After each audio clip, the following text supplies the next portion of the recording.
In 2022, this council unanimously approved a capital financing strategy to address the risk of depleting our capital reserves, partly due to the ongoing decrease in revenue from the casino and Alexcon. Without action and investment, this could have led to a potential capital crisis, and the mitigating strategy involved implementing a 2% infrastructure levy from 2023 to 2026, followed by a 1% levy thereafter to begin closing the infrastructure funding gap. Capital funding of asset management has risen to approximately $20 million per year, but we actually need $30 million per year to maintain existing service levels. Our current funding model presents an infrastructure gap of $10 million per year over the next 10 years. And if we don't deviate from the infrastructure levy, the gap is reduced to approximately $2.4 million per year over that same period. It's crucial that we build our reserves now and ensure we can support long-term infrastructure needs like road reconstruction and storm sewer replacements. Avoiding the investment now can lead to long-term consequences like deterioration in infrastructure, emergency repairs, and higher costs. And that's why we're working to foster intergenerational equity and saving today to avoid burdening residents of Ajax in the future. In addition to the infrastructure levy, Council over the last 2 terms have made concrete decisions to invest in staff to manage our future growth and foster a culture of innovation. The municipal landscape has become more and more complex, and staff with specialized skills and expertise are required. Over the last 6 years, we've made vital staffing investments in information technology, fire and emergency services, bylaw enforcement, and planning and development. These positions are essential for community well-being, growth, and safety, and failure to properly fund these areas could lead to diminished service and program quality. I want to leave the town in a better financial shape than when I received it. I know my colleagues feel the same way, and I want to thank my colleagues for your collaboration over last week to find significant reductions in our spending and overall budget. Together, we're navigating our challenges and making responsible choices that will benefit the town's current residents and future generations. By thinking ahead, municipalities can build a future that is balanced and equitable. I hope that I've expressed the vision behind this budget and the benefits of investing in our future, and I'd now like to invite our Treasurer, Diane Valentin, to lead us with a presentation of the Strong Mayor budget. Ms. Valentin, please go ahead. Thank you.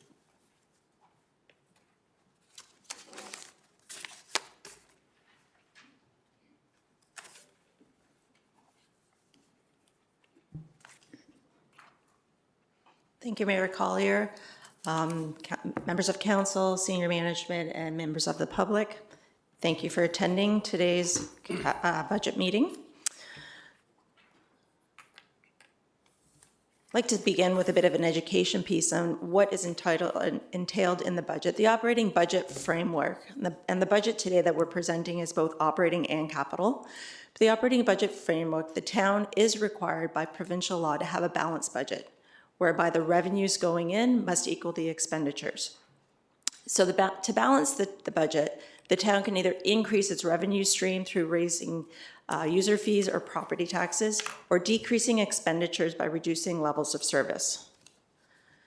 I'm going to spend a little bit of time on this particular slide. I think did I miss one? Sorry, no. A little bit of time on this slide itself, because I think it's really important to understand all the drivers that feed into and inform our budget. I'm going to jump around a little bit, but inflation. Inflation that the town is susceptible to is it's not just the CPI, it's not the consumer price index that residents feel. It's actually a municipal price index that the municipalities have a different basket of goods that impact the way we do business. So for instance, our municipal price index includes things like software. The software prices and costs have gone up much higher than the consumer price index, much higher than the 2%. We've seen software and IT costs go up in excess of 10% in the last year. So these things, as well as fuel costs, utilities, things like that, the town has higher weighting on those things because we have big facilities, we have large vehicles like fire vehicles. So all of those things have a significant impact on the town's budget, which is a little bit different than a resident. as far as CPI. The town has been hit with a lot of legislative changes in the last couple of years. To name a few, we've had Bill 108, Bill 109, Bill 23, Bill 185. These are all impacting the way that the municipality, the town of Ajax, is doing business. We've been told to pivot and do things. Our staff are jumping through hoops to try and understand what this legislation means, how we can incorporate it in our daily business. We've been given very short timelines to implement these changes. And with the municipalities used to be able to provide comments and feedback to the province before these changes are made. Those timelines have shortened dramatically. In most cases, we're jumping to try and understand what this means. And then when we do provide comments, the province then walks some of these things back. So now we're pivoting again, trying to change the way that we're doing business.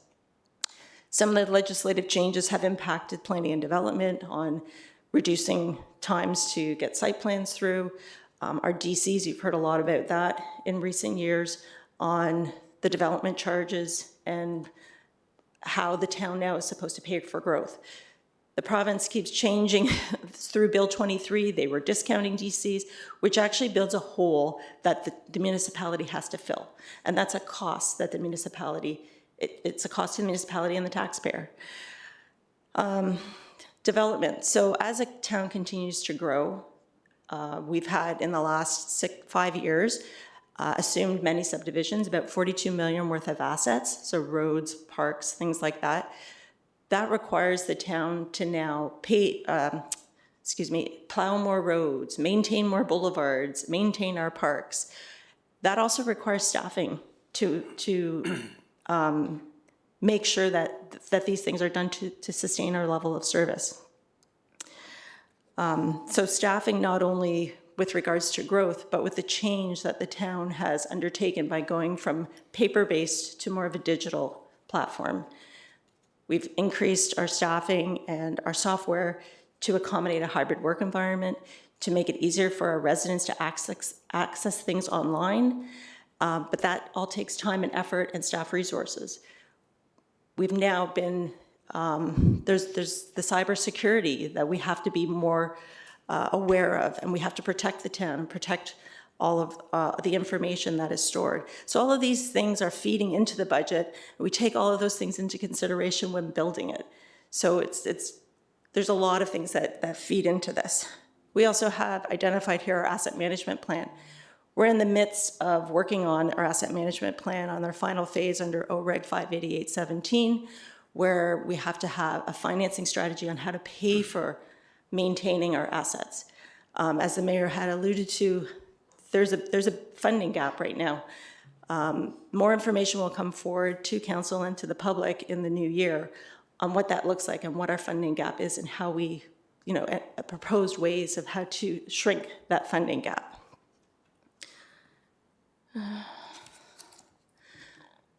So our operating budget includes the money spent on the day-to-day expenses for the programs and services.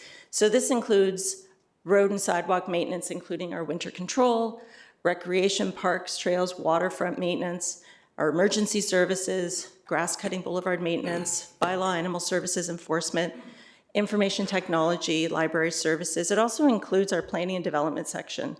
And a lot of the planning and development, the development coming in, it fluctuates from year to year. So under Bill 124, another legislative requirement that was implemented many years ago, the government mandates that the town cannot charge more for a building permit than it costs to administer and enforce them. So the town actually has a DAP model, Development Application Approvals Model, that puts the inputs, the revenues, and the expenditures and identifies every year the amount of money that would be required to, so any money in excess to administer and enforce those building permits goes into a specific reserve just for building. And in a year where we would see that there's a bit of a deficit, we're able to pull money out of that reserve.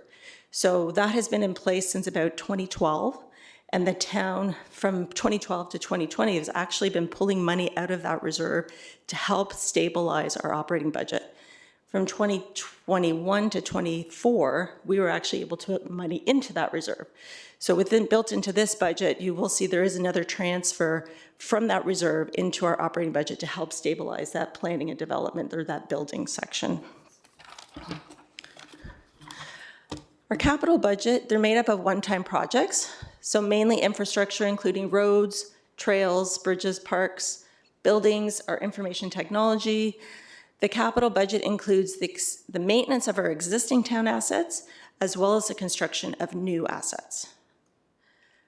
The operating impacts that are built into this budget this year, we always have labor agreements, salaries, and associated costs. These are pressures. We've had the progression of our exempt compensation review that was completed in 2024. Council did approve our phasing in of that charge, and so built into this budget is the second draw of a 3-year draw from the stabilization reserve. We have our annualization of the 2024 business cases. Again, the council's commitment to the 2% infrastructure that's built into the capital. The other pressures are our annual renewal of IT maintenance subscriptions. So IT has changed. We used to be able to buy software out of a package, and then the next time we'd go, it would be another cost. We've changed now to cloud-based for many things, and we have annual subscription and licensing fees. So those costs continue to rise every year. And then we have new and increases to various annual contracts. Now, those are pressures. We've been able to mitigate some of those pressures by increasing our user fees. So we do review our user fees every year. We increase them by our municipal price index that we calculate. And as directed by council, I believe last year, we've looked at our non-resident rates and we've increased those by 5%. So as a result, we've been able to increase the revenues into this budget by $920,000. We increased the penalty and interest revenue. Now, this was based on trends over the last few years, and we've seen the increase in the revenue that we're generating from this. That's been built into the budget. As we have more staffing, where there is turnover, and when we have turnover and then we go to fill in those roles, there is a gap of time so we do budget for an annual position. However, when there is turnover, staff leave for whatever reason, the hiring of a new staff, there is a gap in time. So we've built in some gapping that we've been able to recognize, and we're increasing that in this budget as well. And then as a result of some of the changes that we made to our debt and investment policy, we've been able to recognize increased investment income. So that, again, has been built in, and we've increased the investment income going into our budget was $1.281 million. We've increased that by $500,000 in this budget. We believe that's a sustainable amount that we will be earning. Also built into this operating budget are the business cases. They include new staffing, 4 new full-time positions, 2 conversions from part-time to full-time, 8 new part-time positions, as well as increased level of service for all the library branches, where they will be opening earlier on Sundays. Speak briefly on this. I know I did touch on the legislative changes. This is one that has been in the news quite a bit. But it is very impactful to municipalities, so Bill 23. What I will say is there has been nothing built into this budget for the impact of Bill 23, as we haven't recognized anything yet in the town of Ajax. We are starting to see development that this bill will have an impact. So this bill did initially require municipalities to phase in their development charges over a 5-year period. That has now been walked back based on some of the comments and some of the advocacy that the municipalities have been bringing forward. But there are still things, DC exemptions on affordable housing. They've defined that. They haven't been able to define the attainable housing yet, what that is, so that's still kind of outstanding. But as well as Bill 23 does provide rentals with discounts on numbers of units within an apartment building. So the more bedrooms that are built in, they get a higher discount on the development charges. And those lost DCs, there are exemptions or discounts that we're offering to developers, do have to be made up by the municipality. So that hasn't been built into this at this point. We are tracking that, and we will bring that forward in future budgets. As I spoke earlier about things that impact and how they inform our budget, these things specifically on the capital budget, so inflation. Since 2019, we've seen our non-residential building construction price index go up 45% in the cost of construction. A lot of that was stemmed from COVID, but we are still recognizing a lot of those costs, and that's due to supply constraints. Some of the businesses that were in existence before COVID did not survive COVID, and therefore there's less competition. So we are seeing significant increases in our capital program due to inflation. Some of the legislative requirements, there was a new bill that was brought out a few years back on excess soil. So this excess soil, if it's contaminated and needs to be cleaned, it's more costly on the construction of projects. So we are recognizing some of that as well. Things that help inform our considerations in our capital budget are our various studies and master plans that the town undertakes. We've had our strategic plan, our asset management plan, recreation parks and master plan, our green fleet strategy, fire master plan. Again, we look to supply and staffing constraints. We prioritize our roads based on our pavement management system and our asset management plan. We look to mitigate risk. So we're trying to decrease the liability to the town and increase safety for our residents. We look to receipts are confirmed of potential grant opportunities to help fund our projects. We look at growth projects, synergies with other organizations. We don't want to dig up a road when we know that the region is going to be doing storm sewer in a couple of years. So we try and coordinate those efforts to keep the costs down. We look at our funding constraints and economic and environmental impacts. So the capital budget is funded specifically from our reserves. And what goes into our reserves are our general levy allocation, which includes the infrastructure levy that council has been supporting, our lexicon dividends and income, Canada Community Benefit Fund, or CCBF, which used to be our federal gas tax, our casino Ajax revenues, development charge revenues, grants, and our stormwater fee. As outlined in the budget that's been posted online, our capital program right now sits at 40 million, roughly 40.5 million.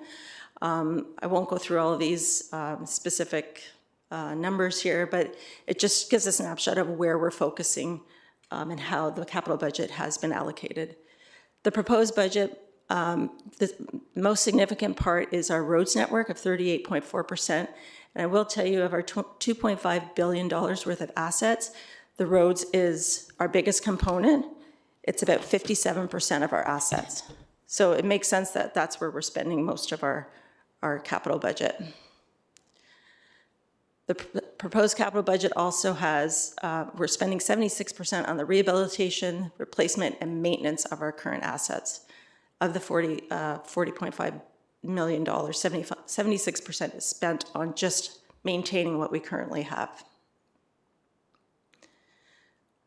Capital project funding in this capital budget, as posted online, 16.3 million is allocated from our capital reserves, which are funded again by our general levy, casino, and a lexicon funding. 7.8 is made up of debenture funding. We have 5.4 million in development charges. CCBF, we're funding about 6.4 million. And then we have others. Of that 4.4 million in the recoveries, others, I think over 3 million is grant related. So just on the CCBF, we are required to use the money that we get every year. We are required to use it on a 5-year basis. So you will see ebbs and flows and ups and downs on how we spend the CCBF as well as the DC charges. Some years will be more heavy on those areas because projects have come forward and they're more costly. The mayor had reached on this as well about our infrastructure levy. So this was a slide that we tried to update from 2023, I believe, where we showed our infrastructure deficit. So we are looking at the contributions, which is the green solid line on the bottom. We had brought this forward to get council's endorsement on the 2% infrastructure per year till 2026 and then 1% thereafter. You'll see that this was at a point in time where the funding needs on the red line are growing. That is because it's become more costly to maintain our assets, as well as assets continue to grow within the town. On this trajectory of the 2% and the 1%, you'll see that we still have a gap. You will see that more in the new year as staff bring forward the asset management plan. This graph was built from a few years back, so there are some changes, but I think the message is the infrastructure funding gap has not shrunk. It's shrinking a little bit, but there's still a long way to go. Council's commitment to the 2% infrastructure began in 2023. This graphically shows what our contributions were. We made when we spoke to council, we were advising council and residents that the money that we'd been receiving from Casino Ajax since 2005 was at a sustainable level, but we started to see it decrease with the onset of the casino in Pickering. So we had identified from 2019 to 2025, we've lost actually $15.7 or $15.8 million of revenue from the 2019 levels. With council's endorsement on the 2% levy, we've been able to build back up 10 million of that. So there's still a gap based on the 2019 levels of $5 million. What I can say is based on our funding, our financial sustainability plan and the way that we approach the capital budget, we look at our funding and we try to keep to the spending caps. So I can tell you that based on the document, the budget document last year and this year, we look at our capital discretionary reserve balances. They've actually grown by $5 million because we're using those spending caps, so we are putting things aside. It's still not where we need it to be, but they are growing. We're not depleting our reserves. However, there still is a gap here of $5 million that just to get up to the 2019 levels. So on top of that, that just speaks to our 2019 levels. I can tell you that since 2019, the town has added $131 million worth of new assets. So we have contributed assets from development of about $43 million.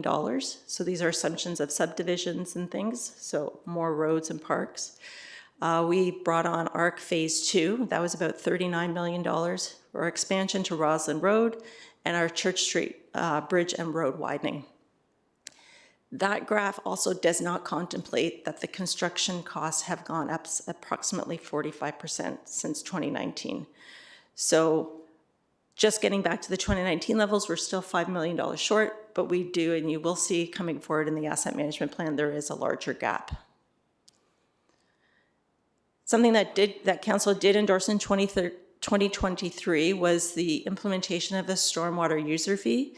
So this is a fee based on usage. So residents receive a flat rate, and the non-residential rate is based on impermeable surface, and this is variable. It's a calculation based on the residential rate based on impermeable surface. I think it's 192 square meters times the residential rate. So it is a user fee based. So in the past, the stormwater was being funded through our through our operating budget, which was based on assessment. That's not based on usage. So now it's a better formula for residents that they pay a flat fee, and those that have a lot of impermeable surface are actually paying more into this program. So prior to this stormwater management fee, there was no sustainable funding source to replace our assets in our stormwater management. We currently have $470 million worth of stormwater assets under management. It's essential that we maintain these assets. It's very important for the health of their creeks and our watercourses within Ajax. With the implementation of this fee, we've been able to collect $6.3 million since its implementation in 2023. This funds both the operating and the capital. So approximately 773 of this money collected is allocated to the operating budget, so it's redirected from the tax base. This is just a pictogram of how our operating expenditures are divided by source. So we are a service industry. We do provide service to our municipal members. So this is just the breakup of how the expenditures are allocated in our budget. And this is the operating revenues by source. And I will state, as in most municipalities, taxation revenue is the biggest piece of the pie. There's been a slight increase this year because we are decreasing our reserve allocation. So last year, as I mentioned earlier in an earlier slide, we had an exempt review where we were taking money out of our tax rate stabilization to smooth out that impact to the tax base. So last year we brought in $1.6 million from reserves. This year it's down to 800. So we are increasing the taxation revenue slightly. So based on the document that's been posted, our base budget before business cases and infrastructure levy is about 3.99%. I will note that some of our municipal neighbors, when we look at this, the town's assessment growth is 1%. If we look at some of our municipal neighbors, City of Pickering, for instance, their assessment growth last year was 3.85%, and the town of Whitby, I think it was about 2.4%. So that actually comes right off the bottom. So we've only had assessment growth of about 1%, but our municipal neighbors, with their operating budgets that have come forward, were able to take off larger pieces because they had more assessment growth than we did. Now the tax levy impact, the base budget, again, 3.99%. We've got some new business cases that are brought forward in this budget, which amount to about 0.7, and our capital infrastructure levy, which is 2%. It's rounded a bit because of our assessment numbers, so it's slightly less than the 2%. But the general tax impact currently as stated is 6.667, but the tax bill impact, so our small portion on the tax bill is 2.19%. So again, as a reminder to residents, the town's budget makes up 33%, approximately 33% of our tax budget.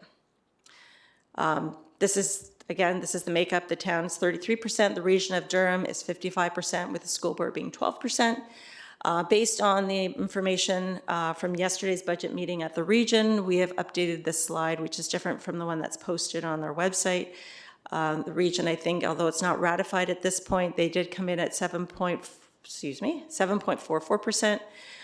So as a result, the total blended tax rate increase is estimated at this time to be 6.29%.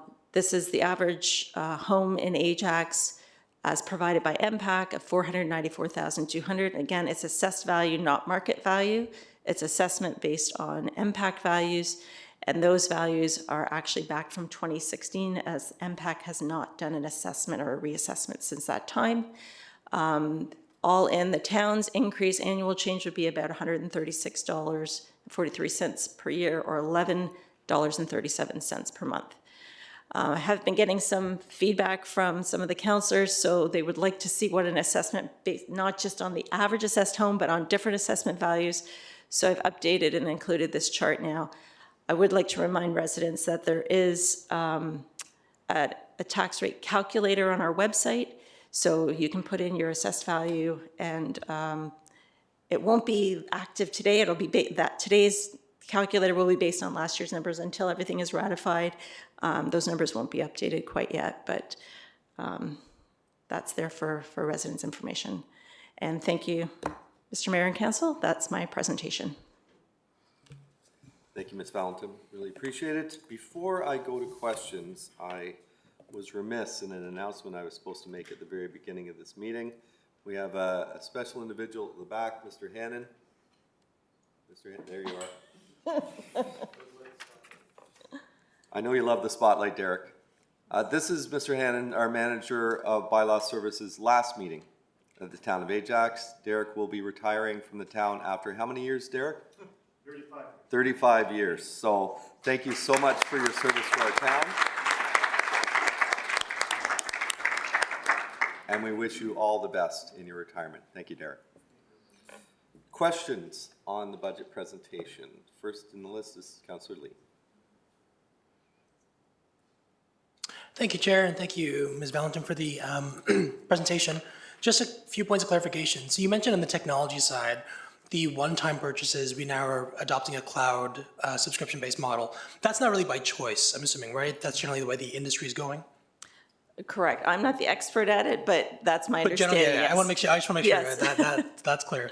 The assessment calculator on the town's website, does that include the regional portion as well, or just the town's I portion? believe so. So it's the comprehensive, like Should if I be. know my total tax bill from both. Yes. Perfect. Those were my questions, Chair. Thank you.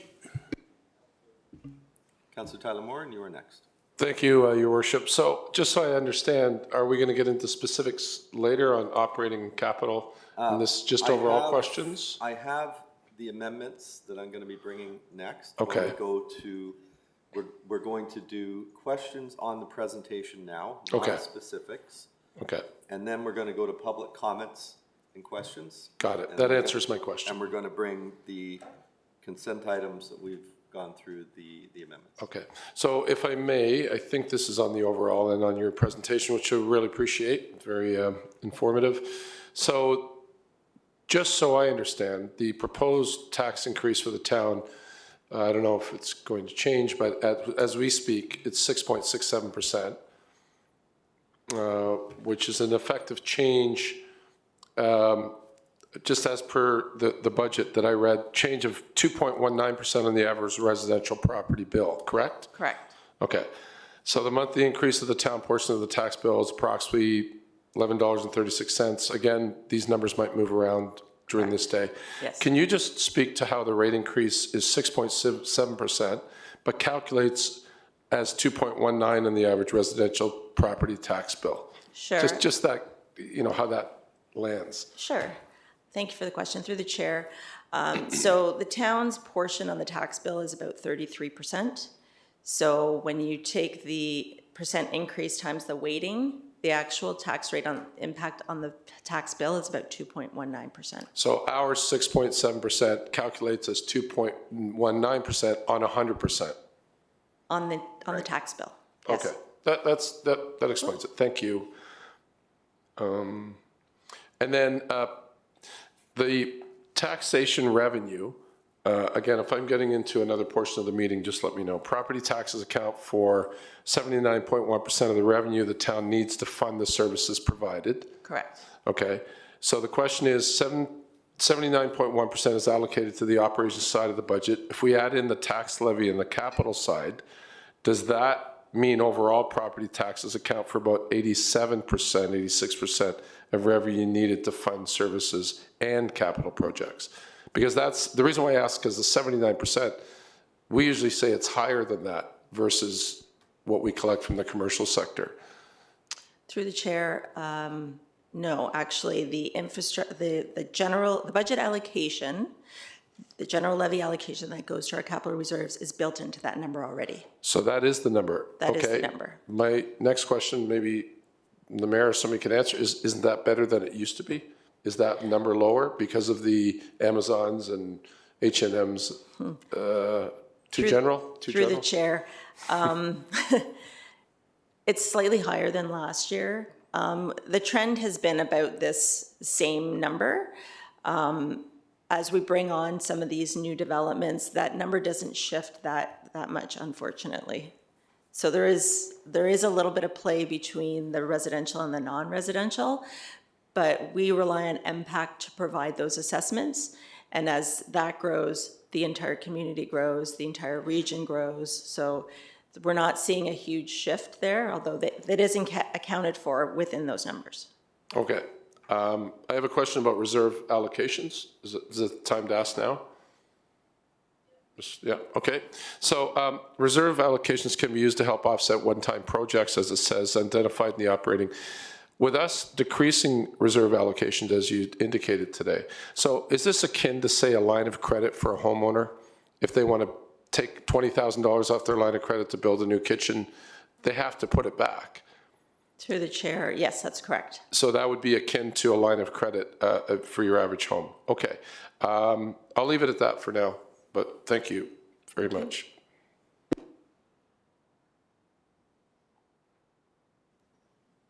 Councillor Crawford, you're next. Thank you. Through you, your worship. The capital, I think you said this, but I just want to confirm this. The capital budget, 60% of it is funded through other means of revenue, correct? Not tax revenue.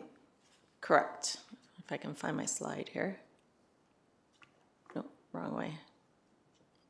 I had it broken down just for me, but I'm not sure where I saw it. Right here. Right. So, correct. So we've, the allocation of this particular capital budget right now, 60% is funded from sources other than the capital reserves. Okay. All right. Thank you. Just wanted to confirm that. Bauer next, then back to Councillor Lee, because you have spoken once. Thank you, Mayor Collier. Good morning, Director Valentin. Thank you for the very informative presentation, very useful information. So I did want to ask a question on slide 8 for the adjustments to mitigate tax increase, just to go over that. See the number. Oh, sorry. That's okay. This one? This one, yes, please. So this is all adjustments to the budget to decrease the tax cost, which is wonderful. Increase in penalties and interest revenue. So what are those penalties and interest? What does that come from? So through the chair, so the penalties and interest are those, the 1.25% monthly charge on outstanding balances. So the outstanding tax balances on the town share, the regional share, because we collect all three pieces. Yes. So any defaults, we do collect 1.25% per month on penalties and interest. Okay. And do you expect, so those are late payments? Correct. Okay. And do we expect to recover all of those late payments? Eventually, yes. Okay, fair enough. And the increase in investment income, 500,000, and I believe you said that that is a sustainable budget amount now? Through the chair, yes. We've been looking at the last few years. We've changed our investment policy. We are seeing, we have experienced higher interest rates, but we do have higher balances now in the reserves as well. So we are recognizing increased investment income. So we do think that that's a sustainable amount to build into the budget. We wouldn't put a number in that would spike and protect the tax base and then have to pull it back out again. So we do feel that that is a sustainable amount. That's wonderful, thank you. And then I also had a question on 2 slides later, Bill 23, More Homes Built Faster Act. And I know, I remember that you mentioned this is not, any impacts are not included in this budget. So do you expect, and I'm sure this is, you did say you're tracking and will report to council, do you expect that there will be sizable changes to budgets, like let's say next year's budget? Through the chair, I don't know at this point. We'd look to other mitigating factors if possible. I know that the region last year did include, I think, a 1% increase to their budget to offset some of the changes, but they had a phase in. Okay. But we will be impacted by the changes in this legislation. Okay, and it could be both negative and positive impacts, do you expect? I doubt that it would be a positive Okay. impact. All right, thank you. Thank you very much. Thank you, Mayor Collier, those are my questions. Absolutely. Councillor Lee. Apologies, Chair. Thanks for letting me back in. The second to last slide, or the third to last, shows the provincial contribution at 0%. That typically goes to education, correct? Through the chair, yes, it all goes to education. For as long as I've been on council, which is now 6 years, that's always been zeroed out. When's the last time the province had charged that portion of the property tax? Through the chair, I don't even know. It's been flat as long as I can remember. Okay, so that's not good news. Yeah, so, okay, so quite a while then we should take it out.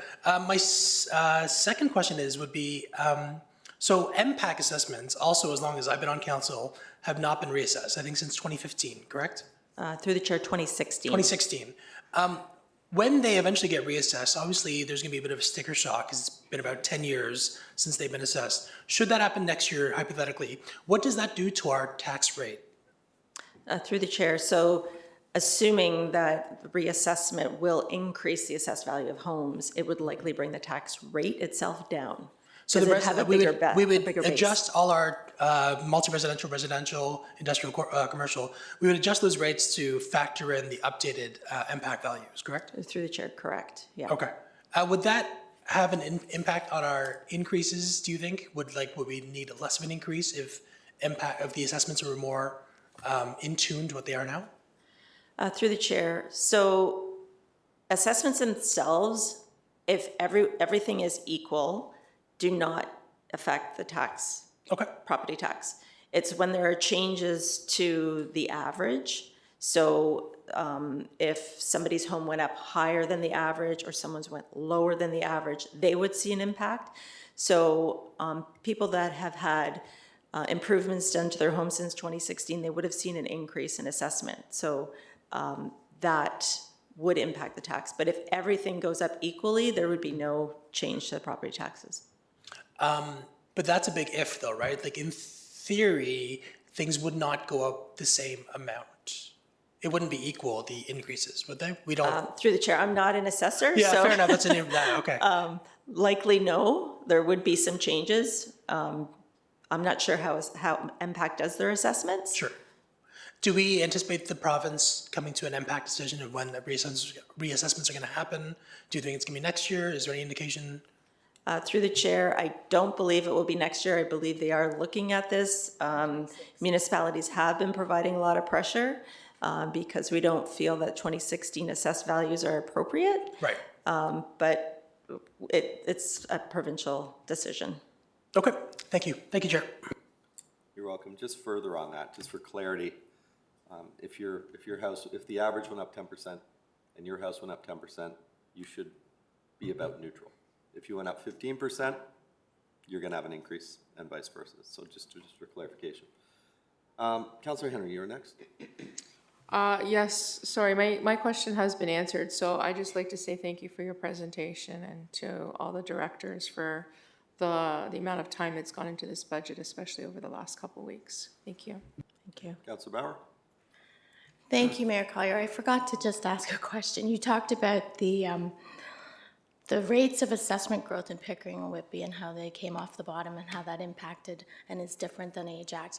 So I just, for clarification, 1% increase based on Ajax's operating budget is a far different number than 1% of, let's say, Whitby or Pickering or Oshawa, their operating budget, because the values that we're working on are quite different, correct? Through the chair, that is correct. So our 1% on the town right now is about $950,000.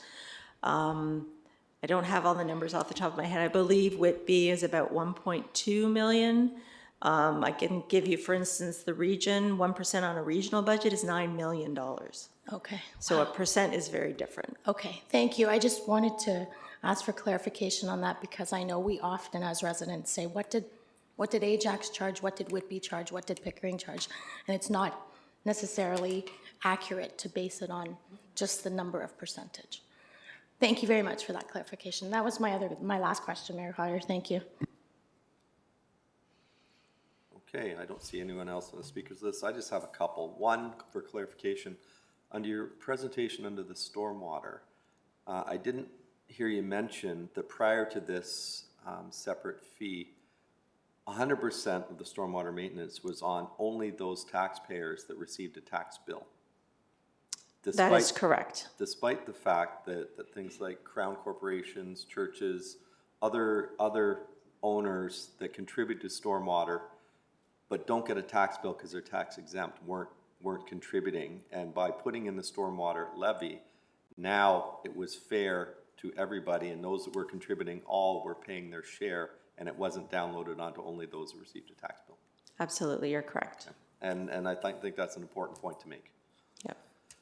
I just want to follow up on Councillor Tyler Morin's question about the impact of future residential, because we've had a lot of commercial success in our first term as I've been mayor, since 2018 to 2022, but it's taken 4 or 5 years for us to get the planning permissions in place for some enormous residential growth that's going to come online in the next 4 to 5 years, in excess of 20,000 units.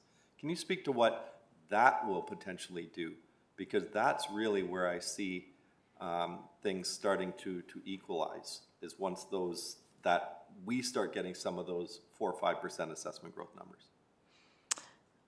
To answer your question, Chair, so we're seeing, I think, a lot of development in the multi-res. So definitely those assessments coming in, that would probably not change our taxation revenue number here, as this is residential based. But it does increase our assessment base. So hopefully that will allow us to spread that over to more of the population. Divide the pie up into more pieces. Right. Right, that's where I was going. Thank you for that clarification. Anything further on the treasurer's presentation? Madam Clerk, do you want me to do this receive for information on the presentation now? Okay. So moved by Councillor Crawford, second by Councillor Lee, that the capital budget presentation and operating budget presentation be received for information. Comments? If none, those in favor?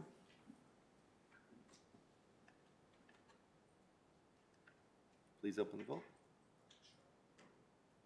There we go.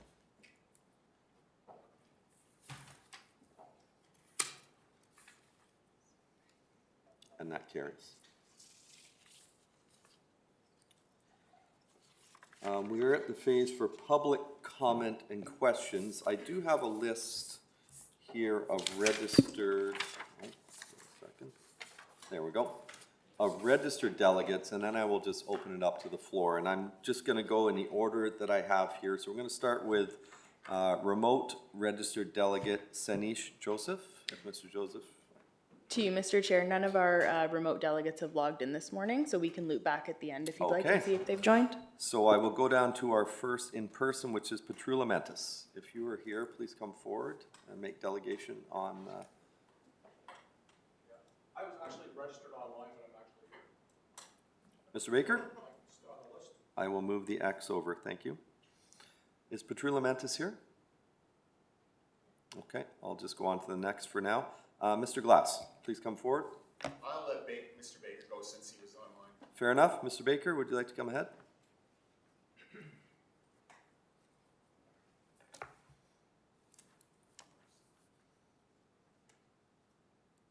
Morning, everyone. Thanks for the opportunity to speak. Prior to myself looking at the budget documents here, I did some searching online and saw some numbers that are interesting. Whitby 3.99 for 3 years, Pickering 3.75 for 3 years, Clarington 4.1 for 3 years, Brampton, my hero, 1.9, Markham 3.88, Kitchener 3.9, Mississauga 2.3, Peel 4.5. So out of the 715 pages of the operating and capital budget, I basically stopped on page 7 when I got to the 667. I understand the town has many tax pressures. I've been described today appropriately by the mayor and Director Valentin. I understand these increases are related to regulatory and legislative, federal and provincial requirements, public safety, maintaining critical infrastructure, and minimizing town's legal liabilities. Beyond these broad categories, though, any other tax increases are choice. They are self-inflicted choices. In addition to the 667, the stormwater management fee is increasing a little bit, bumping up that 667. In fact, the year-over-year increase is 262, and that's increased 6% since inception. And I still have issue with the what I feel to be a made-up financial term called tax rate impact, where you're basically assessing yourself a 67% discount because we're 33% of a total bill. The fact of the matter is that 219 is a 6.67 on my Ajax year-over-year taxes. Can't avoid that. That's the math. The Ajax portion of the tax bill is 33% as you state, but the proposed increase is 44.88% of the total bill. And the Ajax percentage is increasing every year. I'm not by any means saying spend nothing on non-legal mandatory safety. In fact, I have no desire really to spar with any individual budget line item. At the same time, I don't think everything we have is a need versus a want. What's the town's expectation as to the level of tax increase the typical resident, seniors, those less well off, those on fixed income can continue to bear every year? What does the town residents think when we observe significantly lower increases elsewhere? And as usual, don't get me going about the province bailing out the City of Toronto every year, with Ford specifically saying that he wanted to take the burden off the people and taxpayers of Toronto. Well, what are we? That's our money helping Toronto pay less tax. And I don't understand why all the mayors don't get together and demand equalization. I mean, if you don't complain about this, you're agreeing with it, right? You're complying. You're agreeing with the provincial policy to support Toronto. So can someone explain to me how other municipalities, our neighbors, have rate increases less than 4%, some plan for 3 straight years? What have they figured out that we haven't? Are our spending plans too grand? Our current and future spending plans too grand for our size and tax base compared to our neighbors? Just some observations over the past years I go about my wandering about Ajax. So I observed in October redoing ball diamonds at Miller Creek. And I know we've got world-class diamonds up at ARC and others in the town of Ajax. Last spring they were building ice rinks and outside the McLean Center. I saw like one day there was 5 crew there, 2 flooding, 1 scraping. I don't think that rink ever got used because of the weather.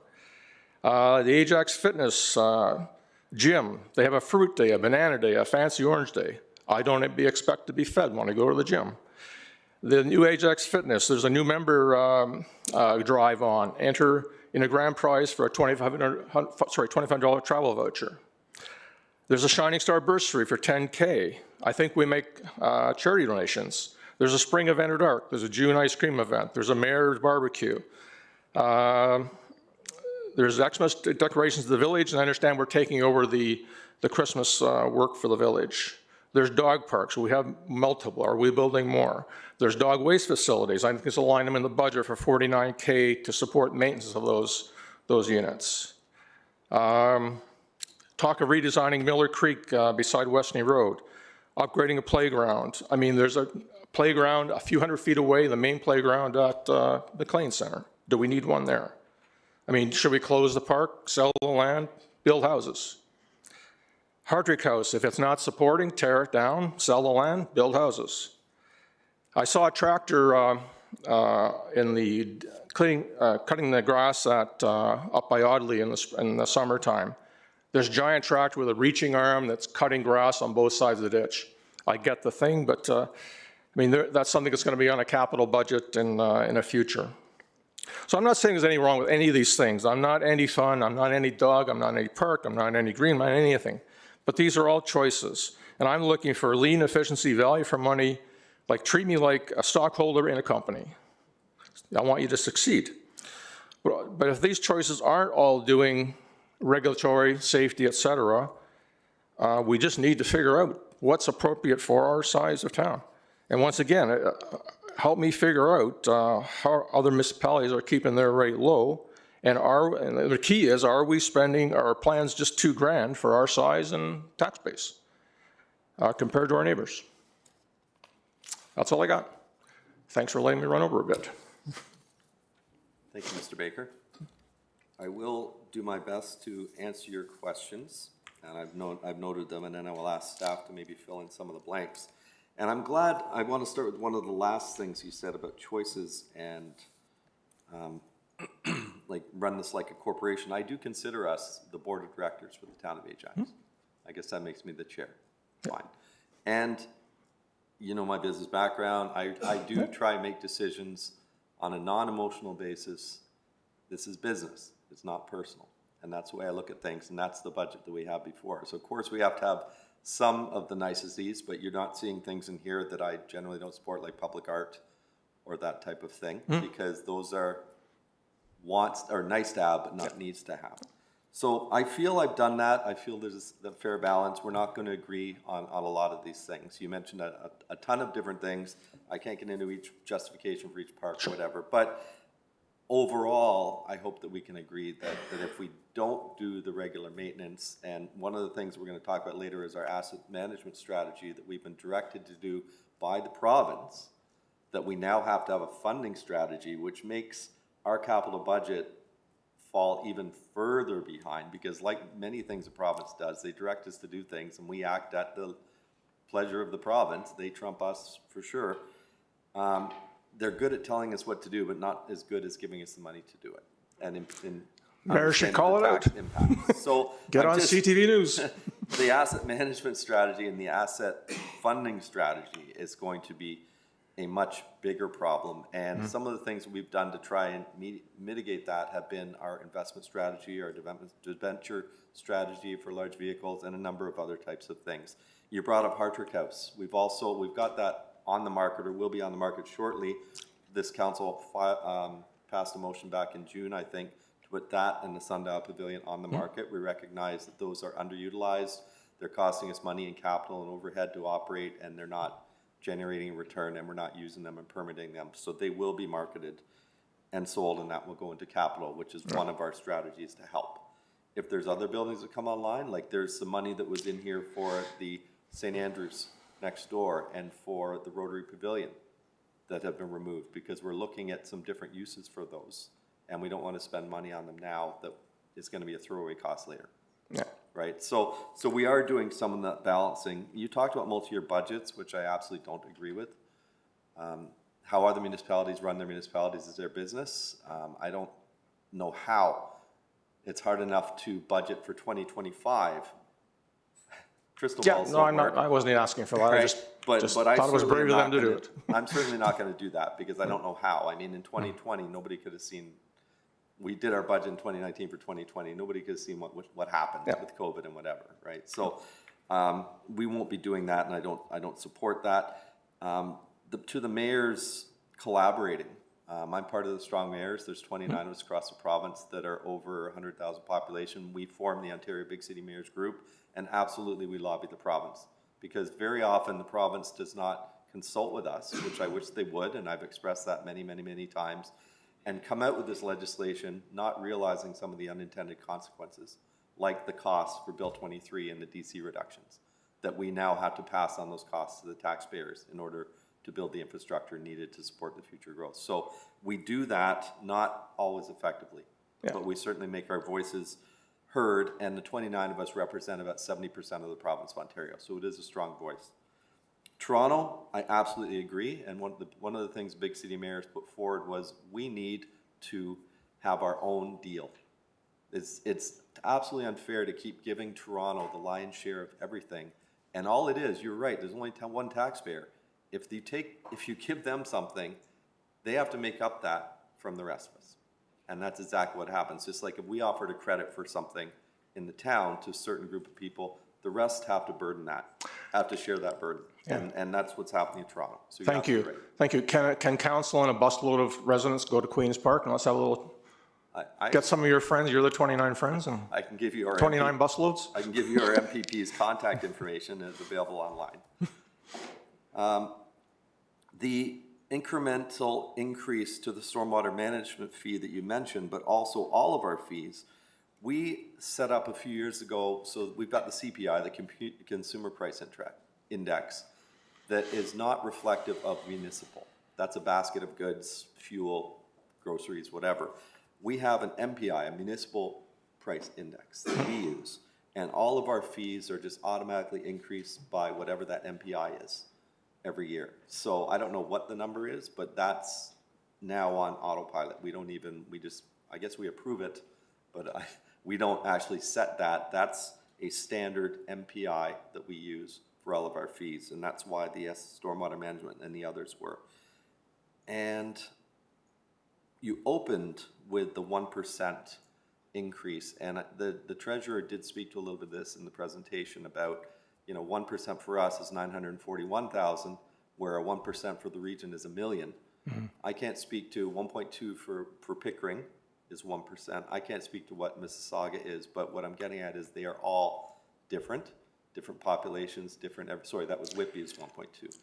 And 1% for us is a lot less than 1% for the region. Mm-hmm.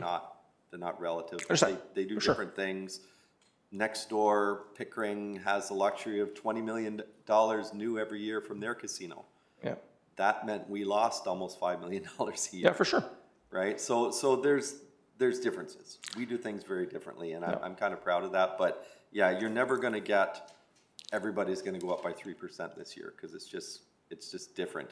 If you look at our balance sheet, we have a lot less debt than, for instance, Pickering. So our debt servicing is entirely different than theirs, so our budgets will not be the same. I think I've covered those. Director Valentin is motioning that she wants to have her turn. Thank you, Mr. Mayor.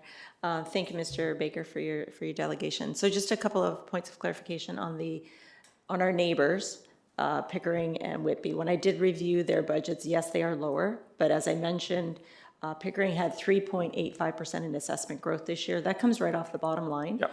And also reviewing their budget, they've actually brought in casino money and money from their tax rate stabilization reserve of $2.7 million to help keep their rate down.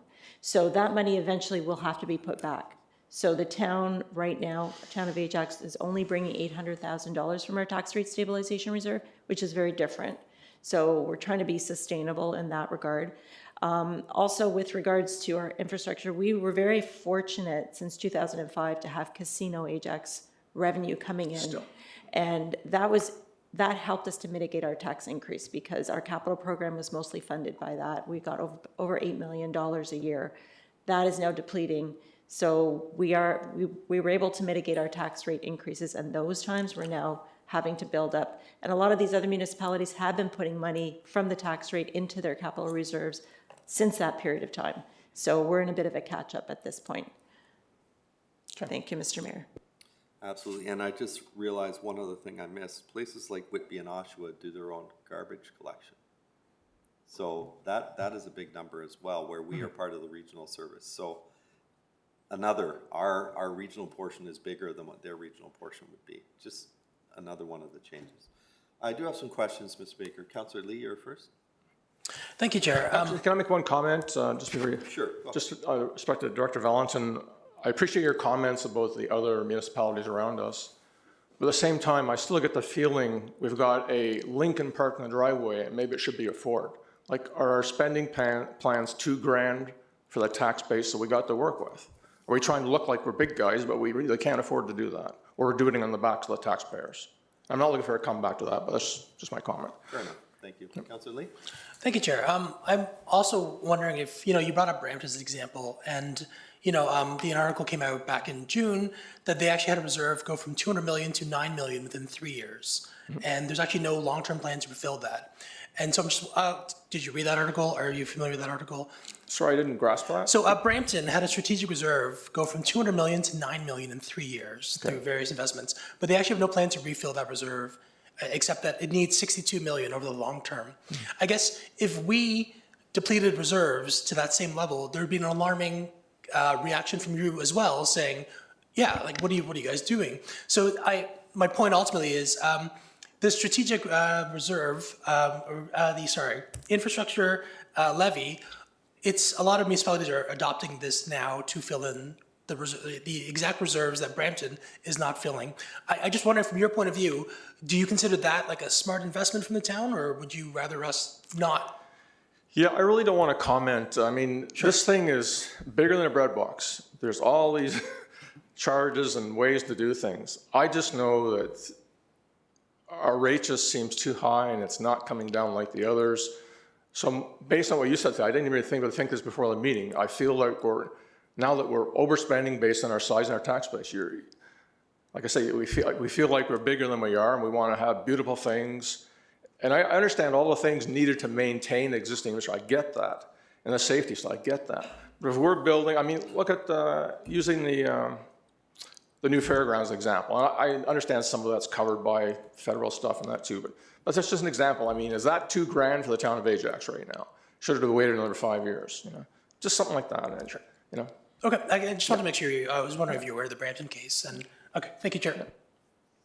Councillor Tyler Moore, and you're next. Thank you, Your Worship. I understand we can't go through every specific thing you mentioned. We'd be here till tomorrow, but I did want to mention the Pickering Village and Christmas in the Village that you mentioned. Just a very quick explanation. Yeah. Actually, Rob, I don't need to tie up the meeting. Like, I have no problem with that.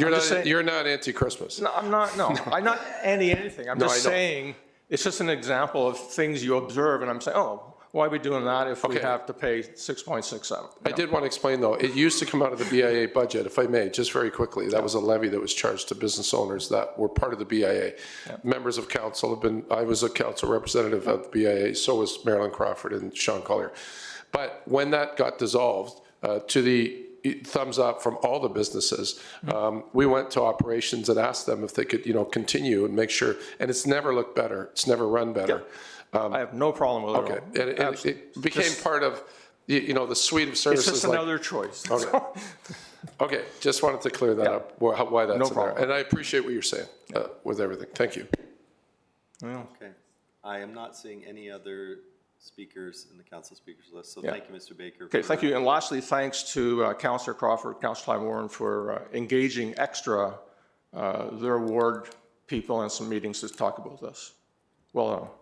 Thank you for your delegation. Mr. Glass, are you ready?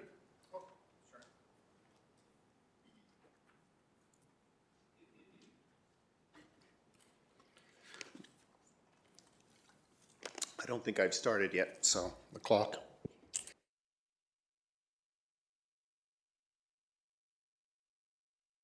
I'd just like to first off say we started the question period with the residents at 9:51 and we just went to 10:11. We had a lot of people not show up, so I'm asking for a little bit of time, given that last year I was able to speak for 10 minutes and this year it's been reduced to 5.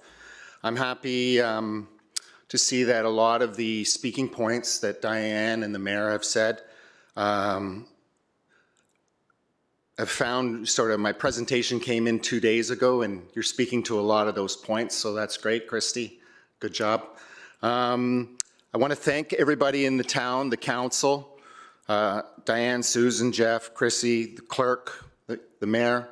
I've submitted a lot of questions over the last year or so. I've met with many of you and you've given me answers to many of my questions and I appreciate that. I want to talk first, before I jump into my presentation, about hopelessness. 6 to 6.5% increases over the last 3 years as a resident. You can feel hopeless, like you don't have any chance to sort of change. I went to that Durham presentation yesterday when it started off at 4.9. That was sort of what they were aiming for, and it ended up being at 7+%. I did so because many residents feel hopeless. They don't have the opportunity to try and drive change. And I left that meeting frustrated because I wasn't able to do what I wanted to do and try and affect change. Went home frustrated, and that turned into hopelessness. And my son, he had just worked a 12-hour day, came home at 9:30, and give me a little levity here. He came home at 9:30 and he knew where I was going, and he said, "Hey, how did it go, Dad?" And I said, not too great, geez, I don't know what I'm doing, people are saying you're butting your head up against City Hall in the region, you're never gonna win. And all I'm trying to advocate for is more sustained taxes for residents, that's it. I'm not trying to do anything personal or anything. But he said to me, he reminded me what the Glass family is about, and we're about moving forward. And he says, "You can't quit, Dad. You can't stop. You're right. What you're advocating for is absolutely right." And I'm not just saying that because you're my dad. I'm saying that because my friends, their families, when I go over to their houses, they're telling me you're right. They see the videos and such like that. They see my posts on our Nottingham page. And they say, you know what, we can't sustain it anymore. So that, I asked for that little bit of levity, and now I'm going to go into my presentation. Sorry for that. I've asked this council to slow down spend because expenses are growing faster than revenues. And I think Mr. Baker sort of illustrated that. That's a choice, which has resulted in unsustainably high property taxes that are above the level of inflation. And this year's budget, unfortunately, shows no improvement. And Ajax families like mine, as I just said, we're hurting. So why do we have high property taxes? I've repeatedly been told it's because of inflation. Everything just costs more, Mr. Glass. It's just how it is. A road that was $1 million now costs $2 million. Okay, so I'm trying to come with some solutions rather than just being perceived as this guy who's complaining all the time. Let's try and develop a budget that spends to inflation. And I understand, as both the mayor and Diane said, CPI is not what we use a municipality rate. But here's the budget, 95 million last year, 95.9.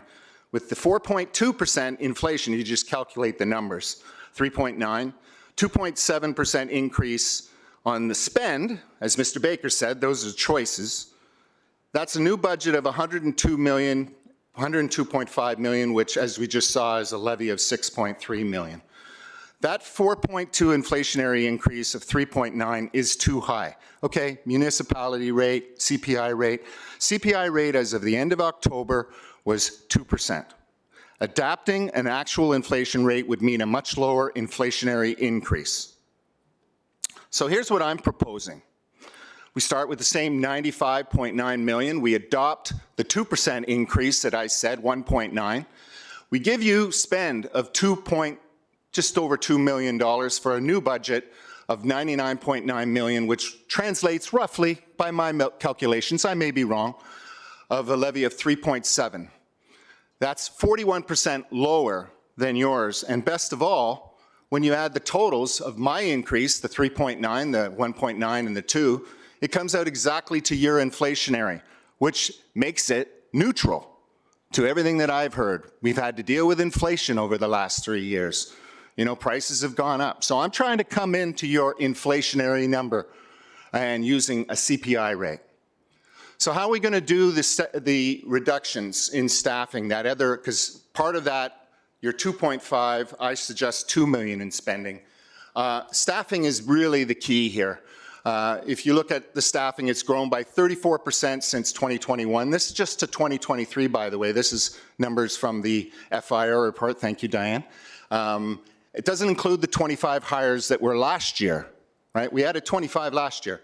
And I recognize that you've made significant improvements since the dark days of the past administration where their staffing was capped.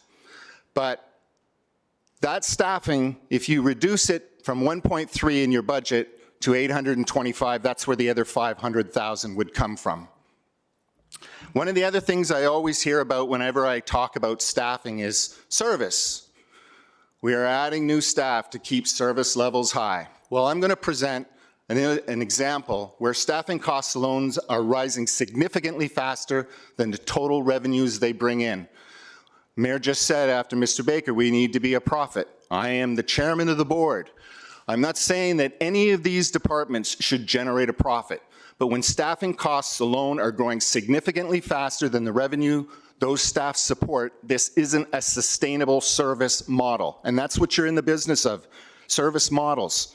Even worse, when you propose to add additional staff into a model, you put the financial integrity of the town at risk, which is irresponsible and cannot be justified by improving in service. So let's look at that example.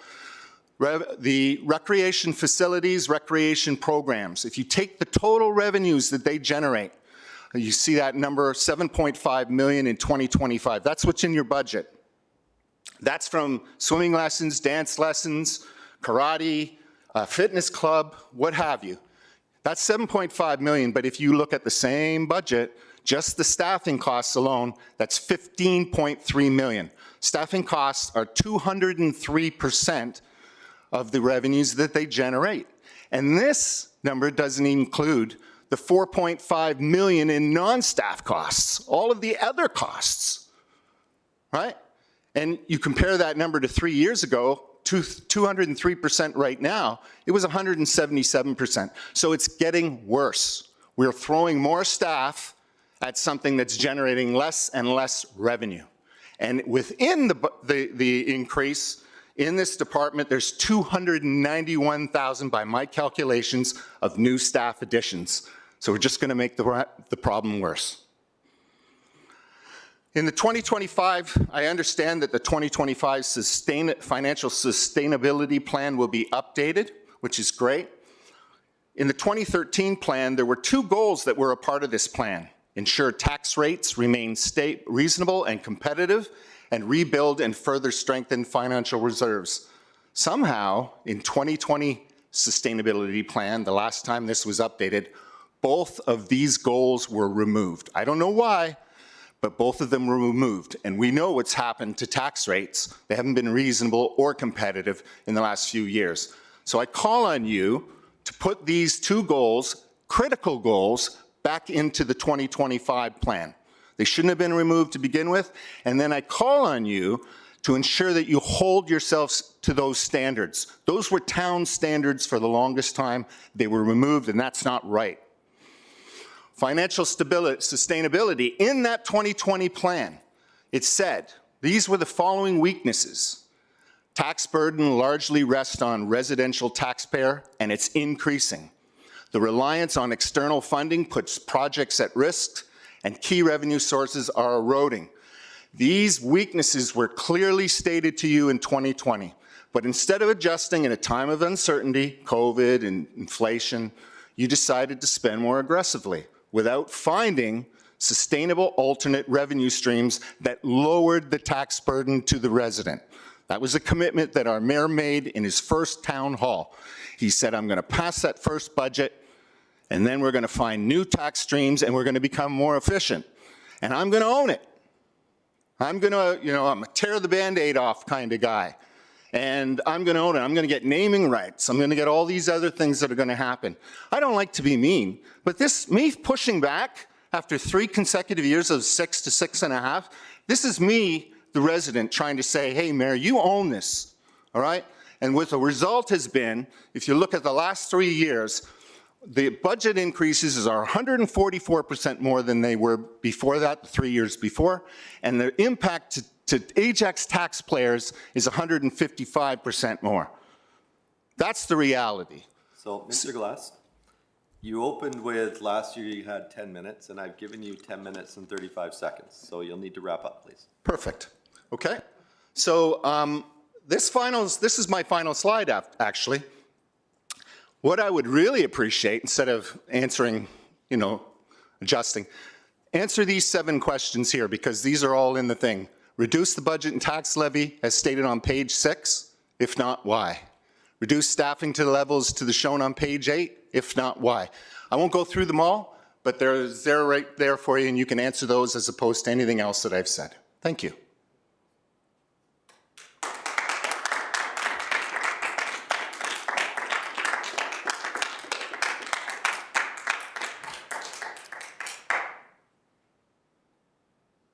Okay, I'll do my best.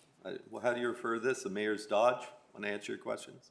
Sorry? I'll do my best to do the mayor's dodge for you. Your presentation started with CPI, so I'll go through this one at a time. I think we've been pretty clear during the presentation, during my comments after, that we do not go by CPI, we go through MPI. CPI is a federal measure of a bundle of goods that is not applicable to municipalities. I go through this pretty much every year. It's not relative to what we do, and it's not a fair measure to what we do, and it's not what we use. We use the MPI, the Municipal Price Index. So for you to expect a 2% is not realistic, and I'm trying to manage expectations because that's not what we use. It sounds like you're okay with the 4.2%. Is that fair? Yeah, that's what I'm saying. Let's go to 4%, and that's it. Okay, so you're okay with the 4.2%, you're not okay with the 6.67%. I just want to establish that kind of baseline moving forward. One of the comments you made was about, 4.2, as we said in the presentation, is the status quo. That is just what it costs to keep the lights on, to not change anything. I can't get into every single thing you said, would be here all day, but we are in an environment, a union environment, town employees. I think we have about 1,200 employees at the town of Ajax, full-time and part-time. We are subject to collective agreements. There are automatic increments that are in there, some of which are above 2%. So that's why we start at 4.2. I can speak to 2023, which was the peak of 9%. I think that was the year we had to hire 20 plus new firefighters. And obviously that has a significant impact. That's due to growth. I know you don't like to hear that, but that's a fact. We have to do what we have to do to deal with the growth of the town. And there's going to be significant growth going forward. And I alluded to the treasurer during my questions that in the next 4 to 5 years when those come online, that's going to have some effect. I know I've seen some of your posts saying a lot of the things I said in 2019 didn't happen. I would ask you to understand they take time to happen. It's taken 4 years to get a lot of the planning processes in place to allow this development to happen in the future, and it's going to take another 3 to 5 years for those units to be occupied. That's just how long the planning process takes. That's outside of our what we can do, but we're doing our best to work with the rules as the province lays them out. Sustainable, you talked about sustainable non-tax revenue streams. We have brought online several sustainable non-tax revenue streams, and through your online comments, you've opposed all but one of them. You don't want us to look at doing anything else down at the waterfront. You did not support expanding the use of our automatic speed enforcement, which works. It generates some revenue, and now with our new AMPS program, which we've also done, will generate more revenue for the town for holding people accountable for breaking the law. Same with parking. Part of what we're going to bring forward is some increase in some of our parking fees, because these are non-tax revenues. Whether you're going to support that or not, I don't know. Our investment strategy, non-tax revenue. Unfortunately, we've had a reduction in our Alexcon revenues, and that may continue. I don't know. Those, again, that's outside of our control. Same with the casino. $5 million lost from the casino. That is a significant impact. We've lost $15 million in revenue in the last, is that since 2019, Diane? Okay. We don't control those, but we have to make those up. What other non-tax? The naming rights you mentioned, and the fairground that Mr. Baker mentioned. The fairground paid for by half funding, non-tax impact to the residents. We need that because our current, what we use for large things that happen in a town like Canada Day is Ajax Downs, which is going to close.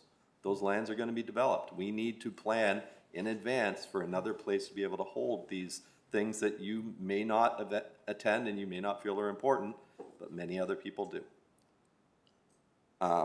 So we need to plan for those in advance. Same with the firefighters. Maybe we didn't need all 20 of them today, but our fire master plan says we're going to need them based on the growth in the next couple of years. We can't hire them in the next couple of years when we're already there.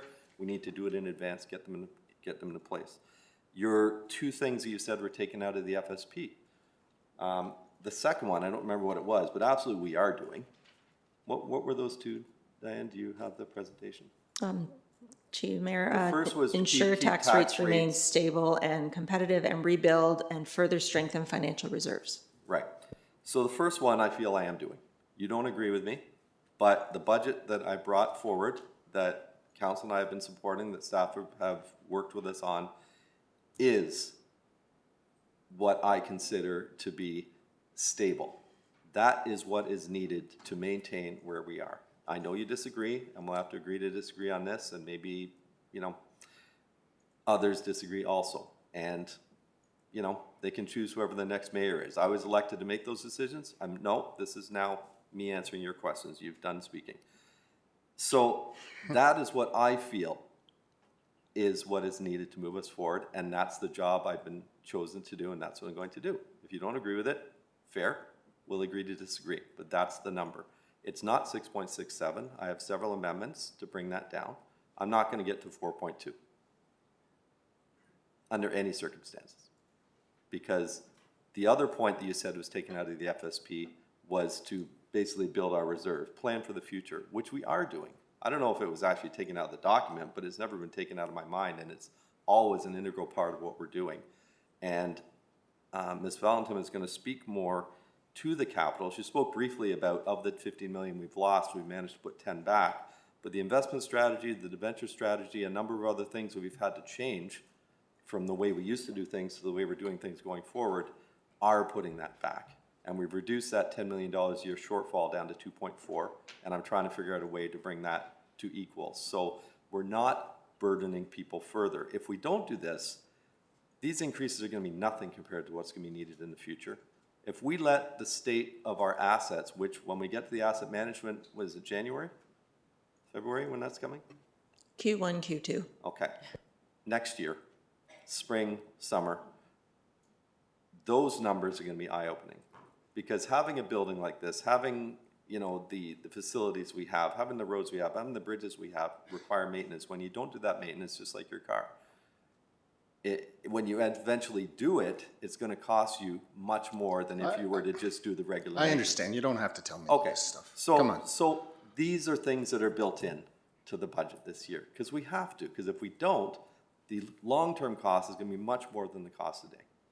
So I'm just trying to address your points. What was the other one? I think those are the ones that I've written down. Can I have one point? Go ahead. Great.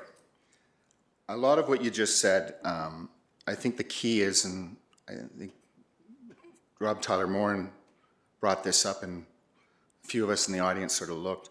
The reality is that the percentage of revenue that is coming from taxpayers this year is going up versus last year. Correct. Which means that revenue from other sources is not keeping up with the taxpayer. So the taxpayer is the dependence on the taxpayer is increasing. And expenses, if you look at total revenues or total tax revenues year over year and trending over time, they are growing faster than the revenues and the tax revenues. So spending is outpacing thing.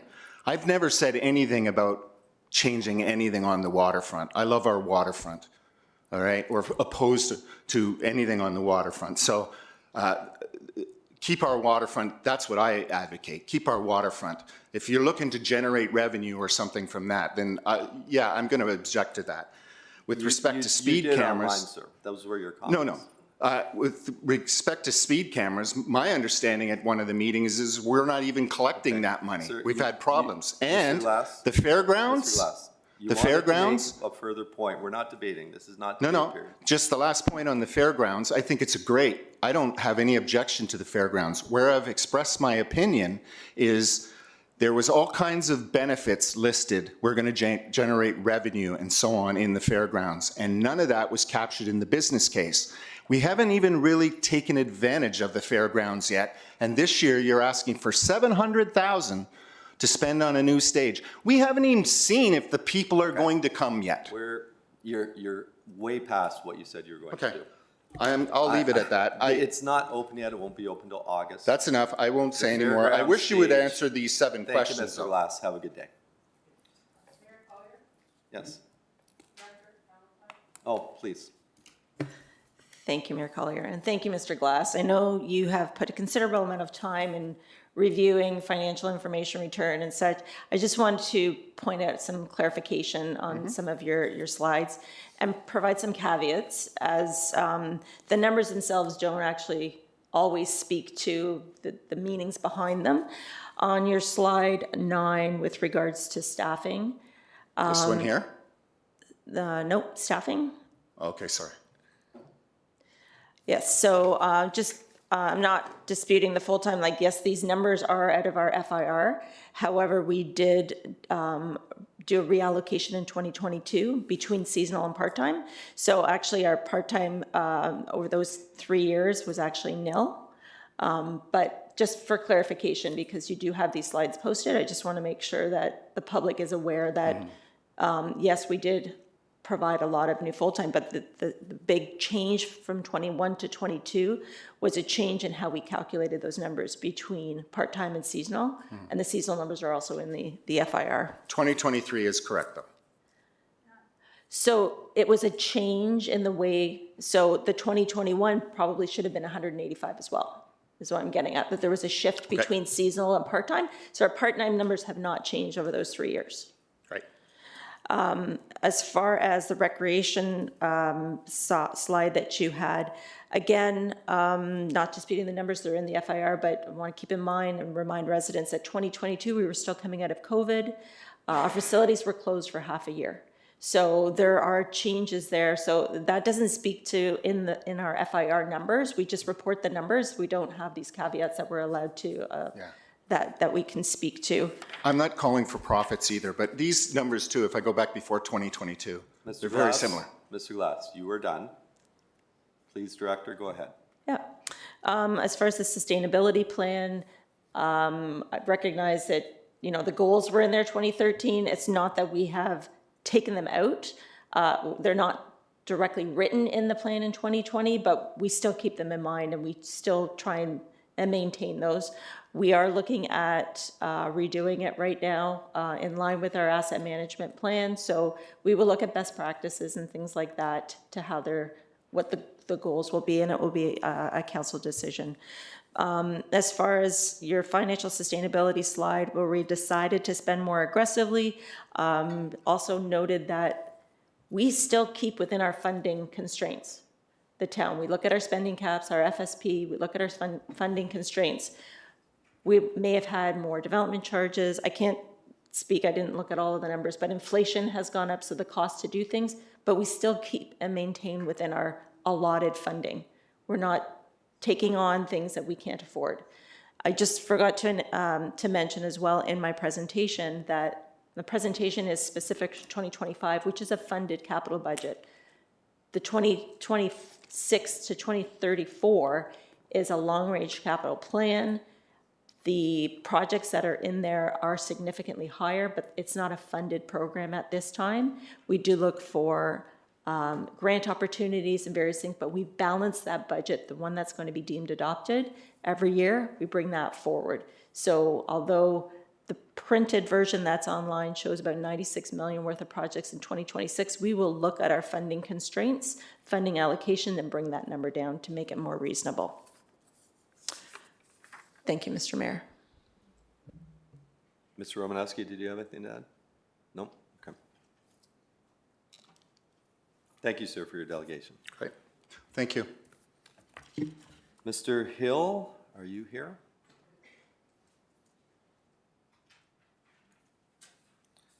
Thank you, sir. Please state your name, sign in, you'll have 5 minutes. My name, Travis Hill, and I'm here today, and it's difficult going after Mr. Glass and Mr. Baker. I think if this meeting was done after work hours, you'd have more people here and more people discussing and talking how they feel about the taxes. Our taxes have gotten out of hand. I think it's going to get to the point where people that have worked their whole life to pay for their house and live here in Ajax won't be able to afford to live in that house because of the taxes and the way they're going out of hand. Mr. Baker mentioned frivolous spending. I agree with him. I can only talk about what I've seen in my neighborhood when I drive, walk, bicycle around my neighborhood, and I see frivolous spending everywhere. I see it on the roads, I see it on the buildings, I see it on the sign of Ajax. I don't understand that. If we can't balance the budget, why are we spending money, $200,000 on a sign that nobody can see?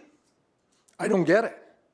It makes no sense to me that, and I hear all the time, well, you have to pay good money to have good people running the town. Well, if good people are running the town, why can't you balance a budget? You have single mothers that balance a budget, don't spend, they don't have anywhere else to get money from. They have to balance the budget. They have to make do with what they have. Why can't the town do that with all these people here to do that? I don't understand it. It makes no sense to me. And I just think that these meetings should be done after work hours. Because I look around and there's more town people here than there is residents. And I think you'd find that 80% of the people feel that taxes are getting out of hand. And we are, you know, spending money like Range Line, $2.2 million on a road that has 9 calming zones on it. I was told that they were putting in sidewalks, so we might as well do the rest of the road. I don't understand why sidewalks had to go in on Range Line when one street south of it, where a playground is, where children play, there's no calming zones whatsoever, no sidewalks. And now what happens? You put 9 calming zones on Range Line, everyone drives along that road where there's a schoolyard. So on Range Line, no school, no daycare, and there's 9 calming zones on it on an 800-meter stretch.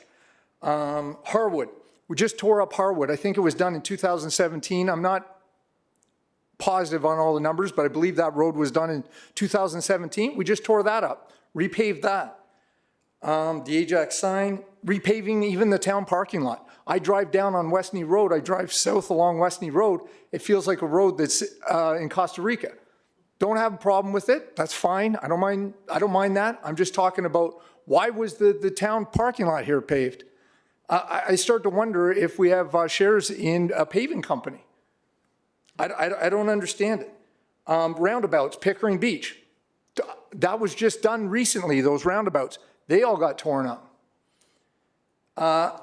This is another thing I don't understand, and this is something that's happened in the past, but I think if we don't talk about what happened in the past, it's going to cost us more money in the future. Operations center. An operations center should be functional, and that's it. It doesn't have to look like it's a tech company. It should be a building, and it should be functional, and that's it. We spent $19 million on that building.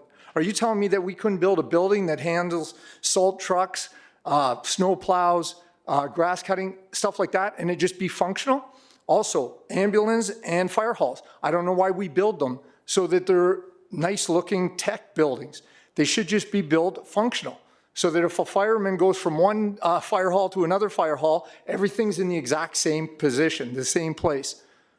Functional, not like spending all kinds of money designing these buildings.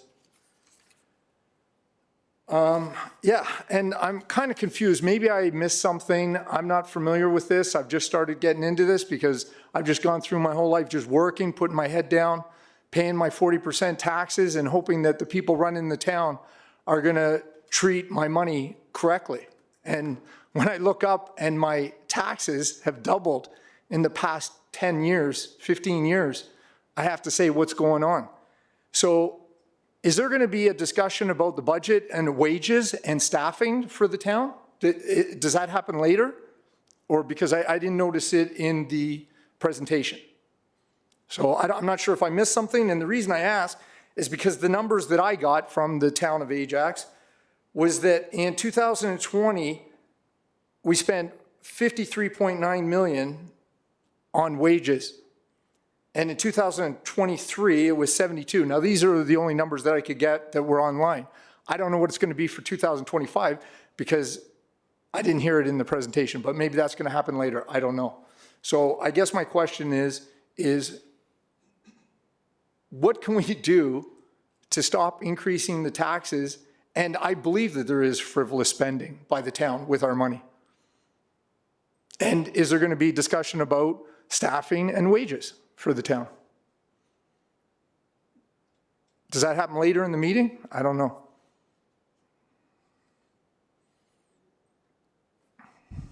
Is that the end of your delegation, sir? Yeah, sure. Okay.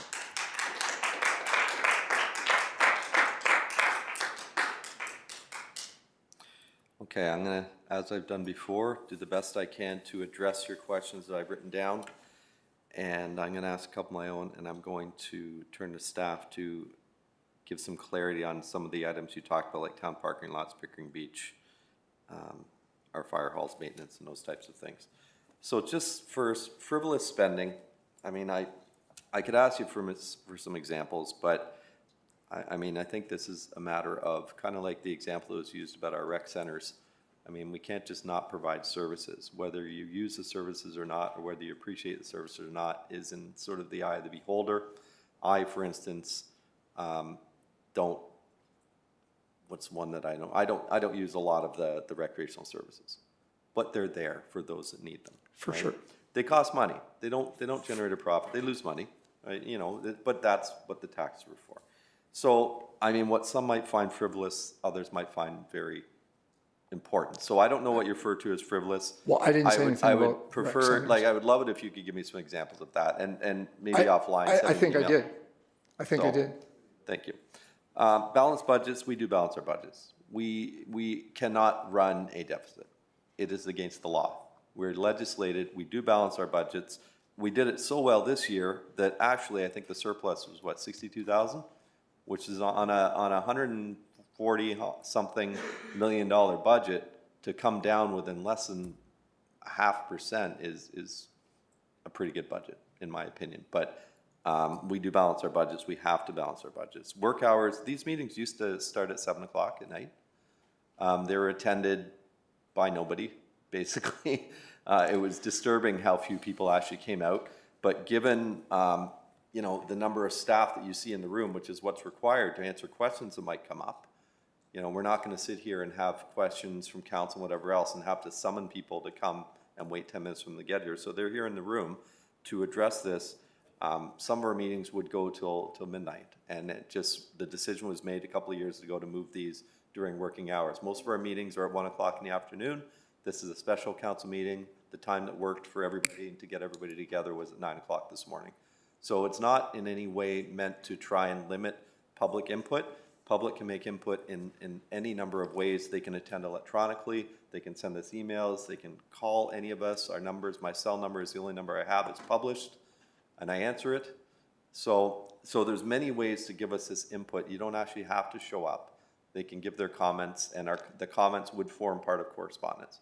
So it's not in any way intentional. I don't want, you didn't say that, but I don't want anybody to think that. It's just, this is the time that was most convenient to hold the meeting for the people that have to be here today. And, you know, there's no way that we can accommodate everybody. I'm not gonna speak to, I'm just gonna ask our Director of Operations to speak to the range line. I'll speak to Harwood. We made the decision, so if you look back on the Transportation Master Plan, I believe it was, ever since 2003 when that was first initiated, Harwood was supposed to have on-road bike lanes all the way down from Bailey. Okay, what was done before was from Westneat Dryer down to McRae. We made the decision, which was a budget neutral, basically.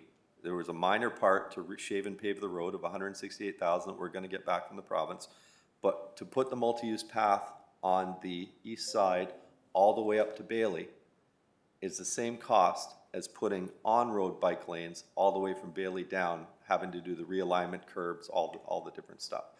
So we felt as a council, it wasn't unanimous, but council direction was to put the 3-meter trail on the east side all the way up, which has happened from Westneat Dryer down.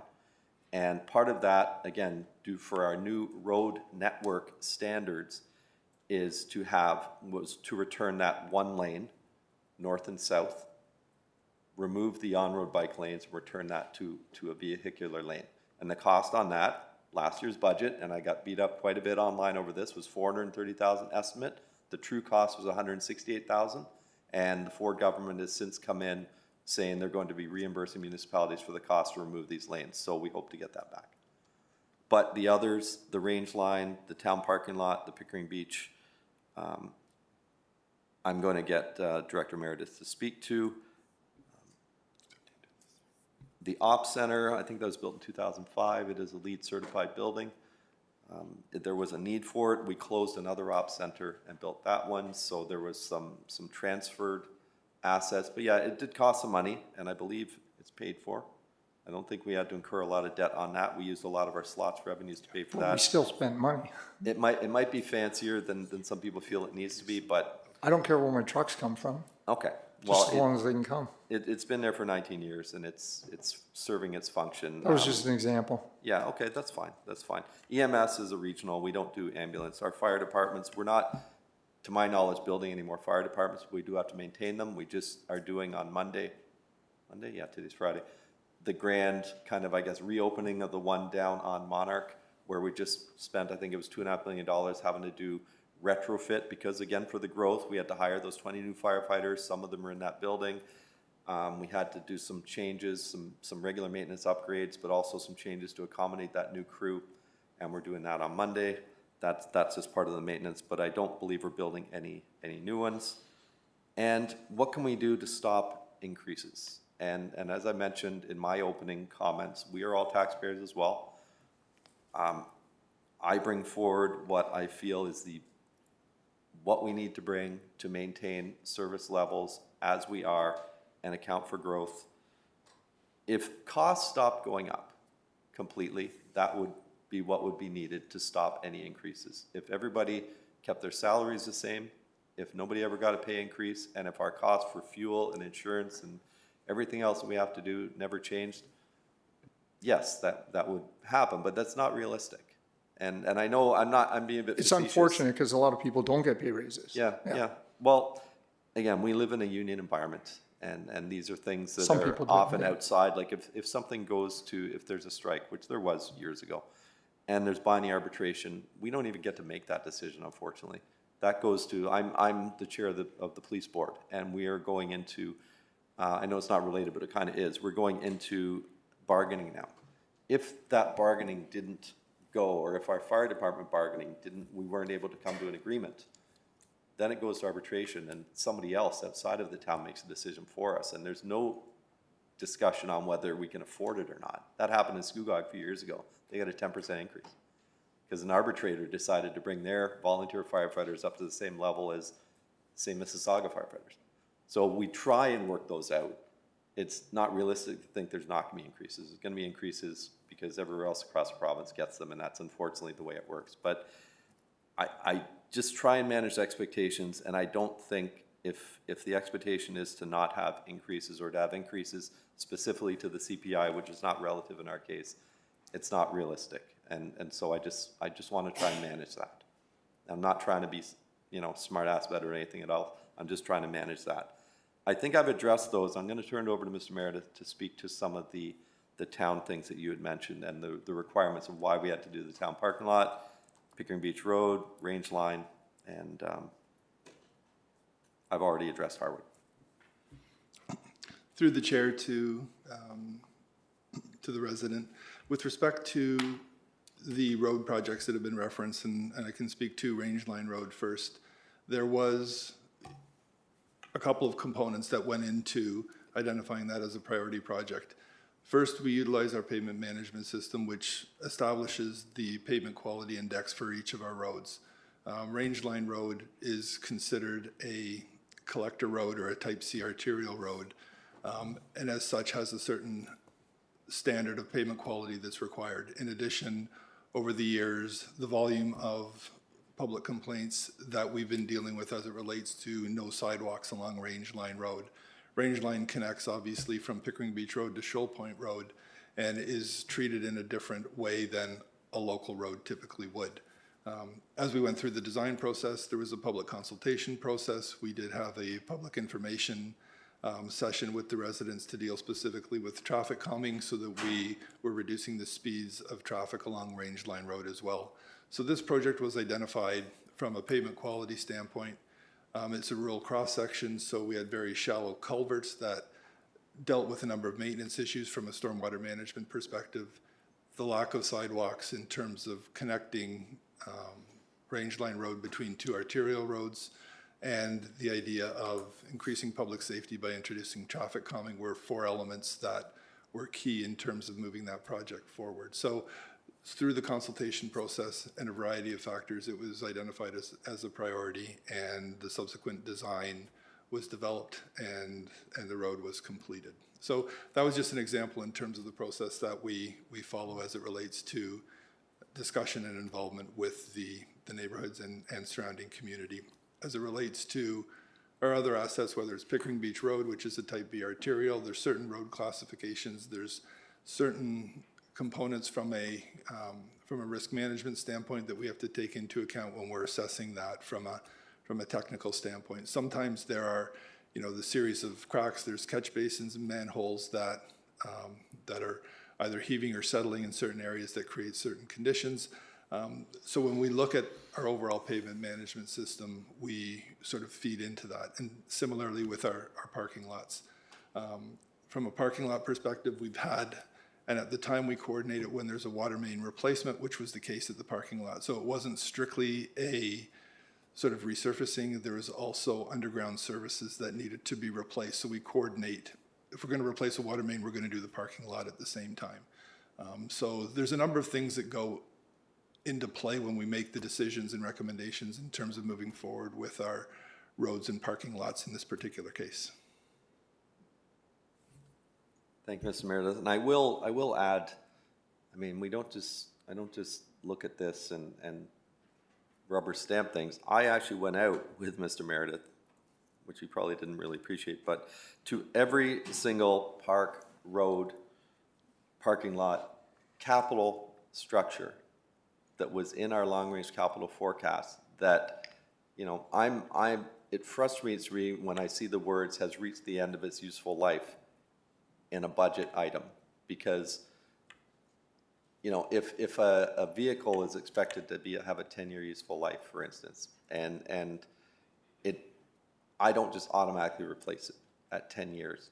I want to see it. I sit down with Scott Glue, our fleet manager, and put him through the ringer. I want to see every vehicle, the maintenance records, I've done that.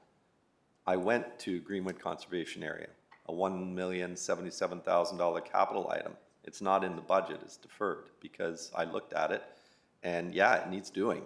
It's the same road that's been there since I used to go to Greenwood when I was a little kid. But there wasn't enough use of the area to warrant me putting it in. So it's been bumped out. Same with the $15 million to do Lake Ridge Road. And I don't know how many houses are down there. I'm making it up. Maybe 50 houses, maybe 100 or 200 people down there. Doesn't warrant $15 million for me to upgrade that road. And so I pushed it out.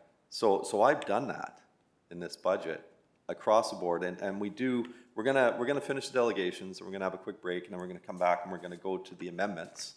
But there's a lot of amendments here with stuff that we've taken out, because I don't feel it's a priority right now, or I've looked at it and I feel that it doesn't have to happen today. It's okay if we push it out, or that we can, in some cases, have it funded from a different funding source than operations or capital. So I've done that. I don't want to spoil the surprise, but we've done that work. I just want you to understand there is a lot more that goes into it. One of the new staff hires was a small engine mechanic for operations, because I honestly feel by having that in-house now and being able to do that ongoing preventive maintenance, it's going to, over time, make it that we don't have to replace our infrastructure, our capital as often.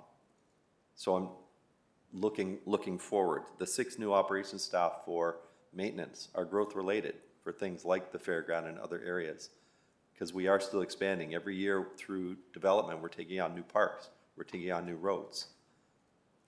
This is going to keep happening. I'm just trying to explain.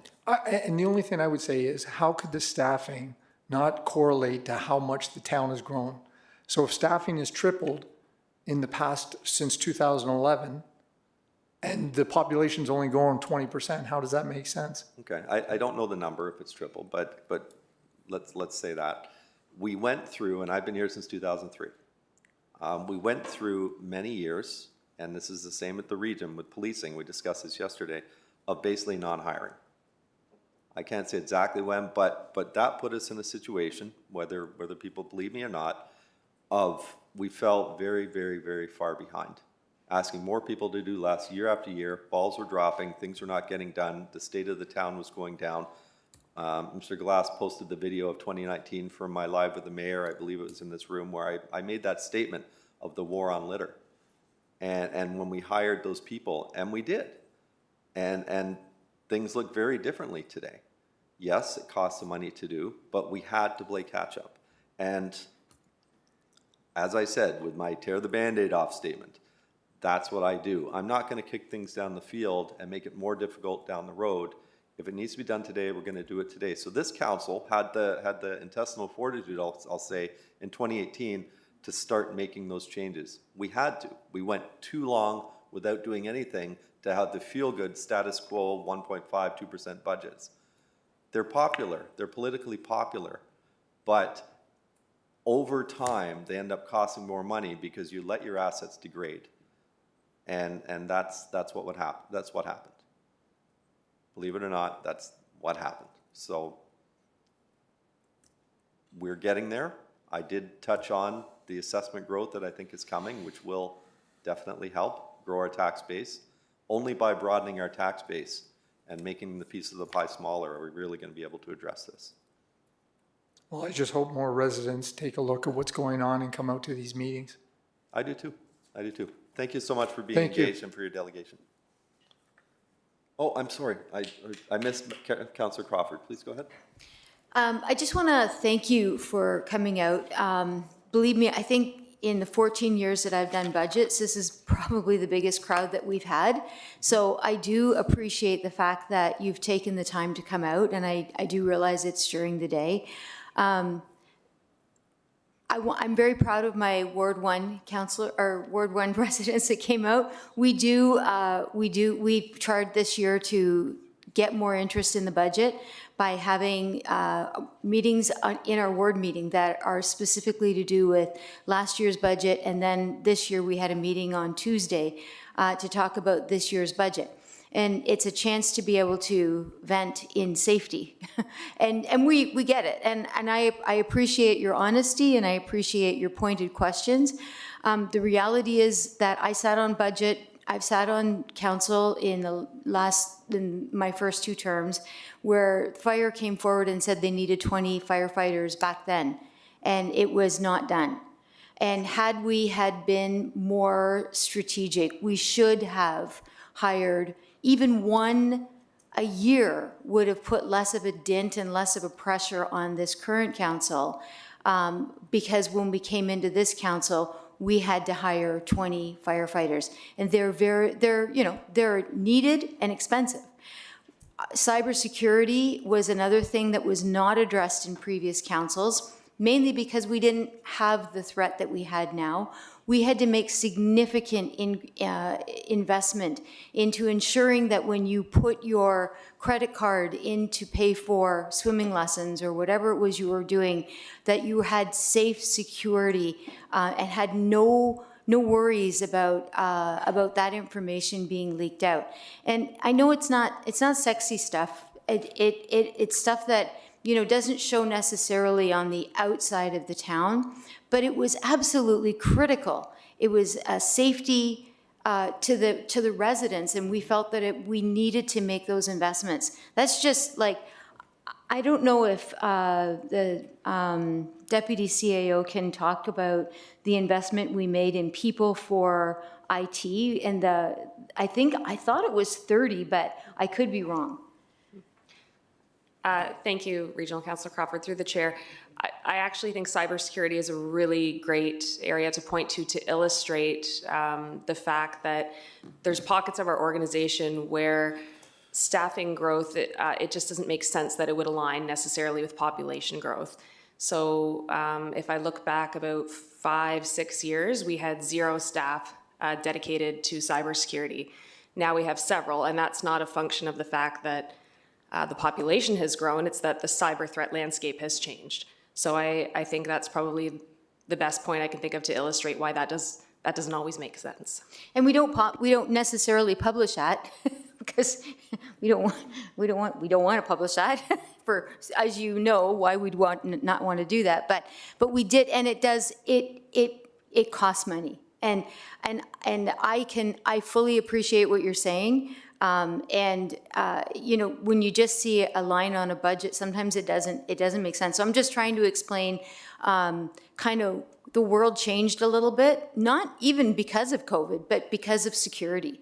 The world has been changing over time, and we just were not keeping up with it. And decisions that had been made in previous councils, while it was popular with residents and not doing those big increases, might not have been strategically the right way to go, because at some point we had to make that investment. So that's all I wanted to say. Thank you, but I really do appreciate you coming out. I appreciate your passion, both Mr. Glass, Mr. Baker. I appreciate the fact that you took the time to go into the budget. I appreciate the fact that it's a lot of pages, and I want you to know that we don't just rubber stamp things here.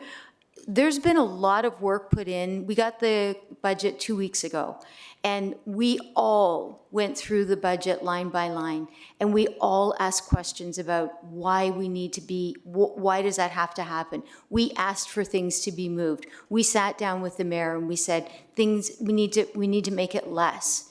So we don't rubber stamp it, and we might not all talk here today, but there's been a tremendous amount of work that we've been doing over the past couple of weeks. So I just want you to know that we appreciate that it is a big number, but that we really did go through the budget.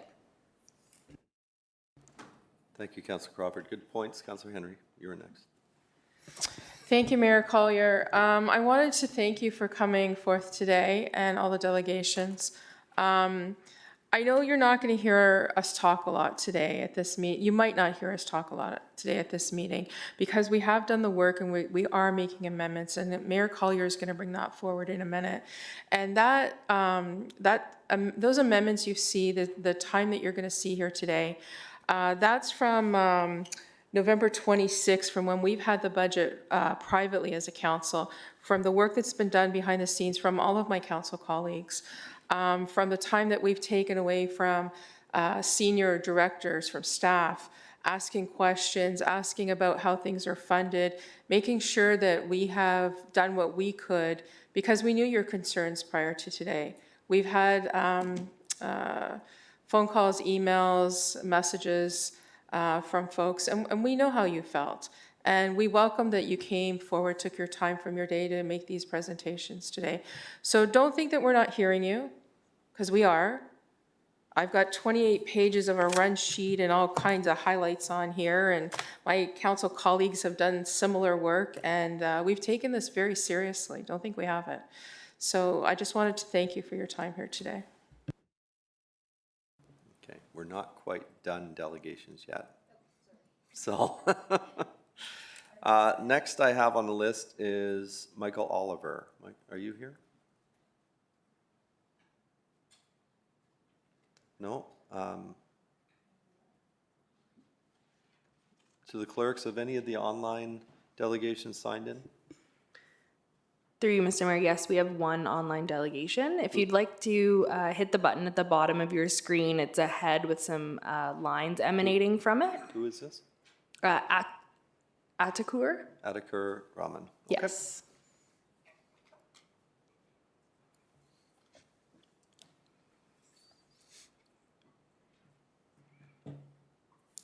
Can you confirm that you can hear us? You can select the button at the bottom of your screen.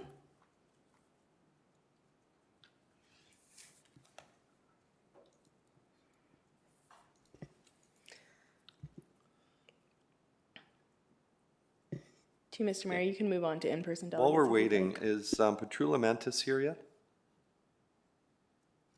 Petrula Mentis? No. So we'll just give it another minute for delegate.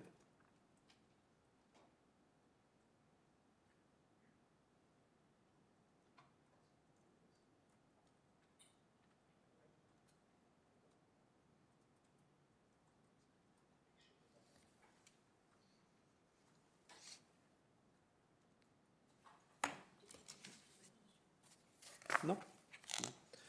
Okay, while we're waiting, is there any member of the public who's come here who is not on our registered delegates list that would wish to speak? Sir, please come forward, state your name, sign in, and you can have 5 minutes to address council. Order. I won't take long, but I've been a longtime resident of Ajax, probably 40 years. I'm also an investor of homes in Ajax, so I pay quite a large tax. And what I'm finding is you're talking today about expansion in 4 or 5 years. I'm thinking of the young people, they're not here, but I'm talking for them trying to buy a house in the future and what's going to happen, because with that expansion, you're here today at 6.77% interest increase. I see it over the next 10 years continuing like that. I can't ever see it going backwards. How the hell are people going to afford these houses? Heat, hydro, water, insurance, replace your roof, whatever it is. Like, drill down to one single house, and it's costing a fortune for these people to live. And how, it's fine, I understand it. You guys are doing a great job, but it's not good enough. It's not good enough for the people. And Ajax has become a very expensive town to live in, and you guys, I don't have numbers or anything. I just want to say I appreciate your work, but you got to hear us as people down at the ground level. It's not good enough. 6.77% over 10 years. You're going to double our damn taxes. And that's all I want to say. Thank you, but it's a huge concern for all of us.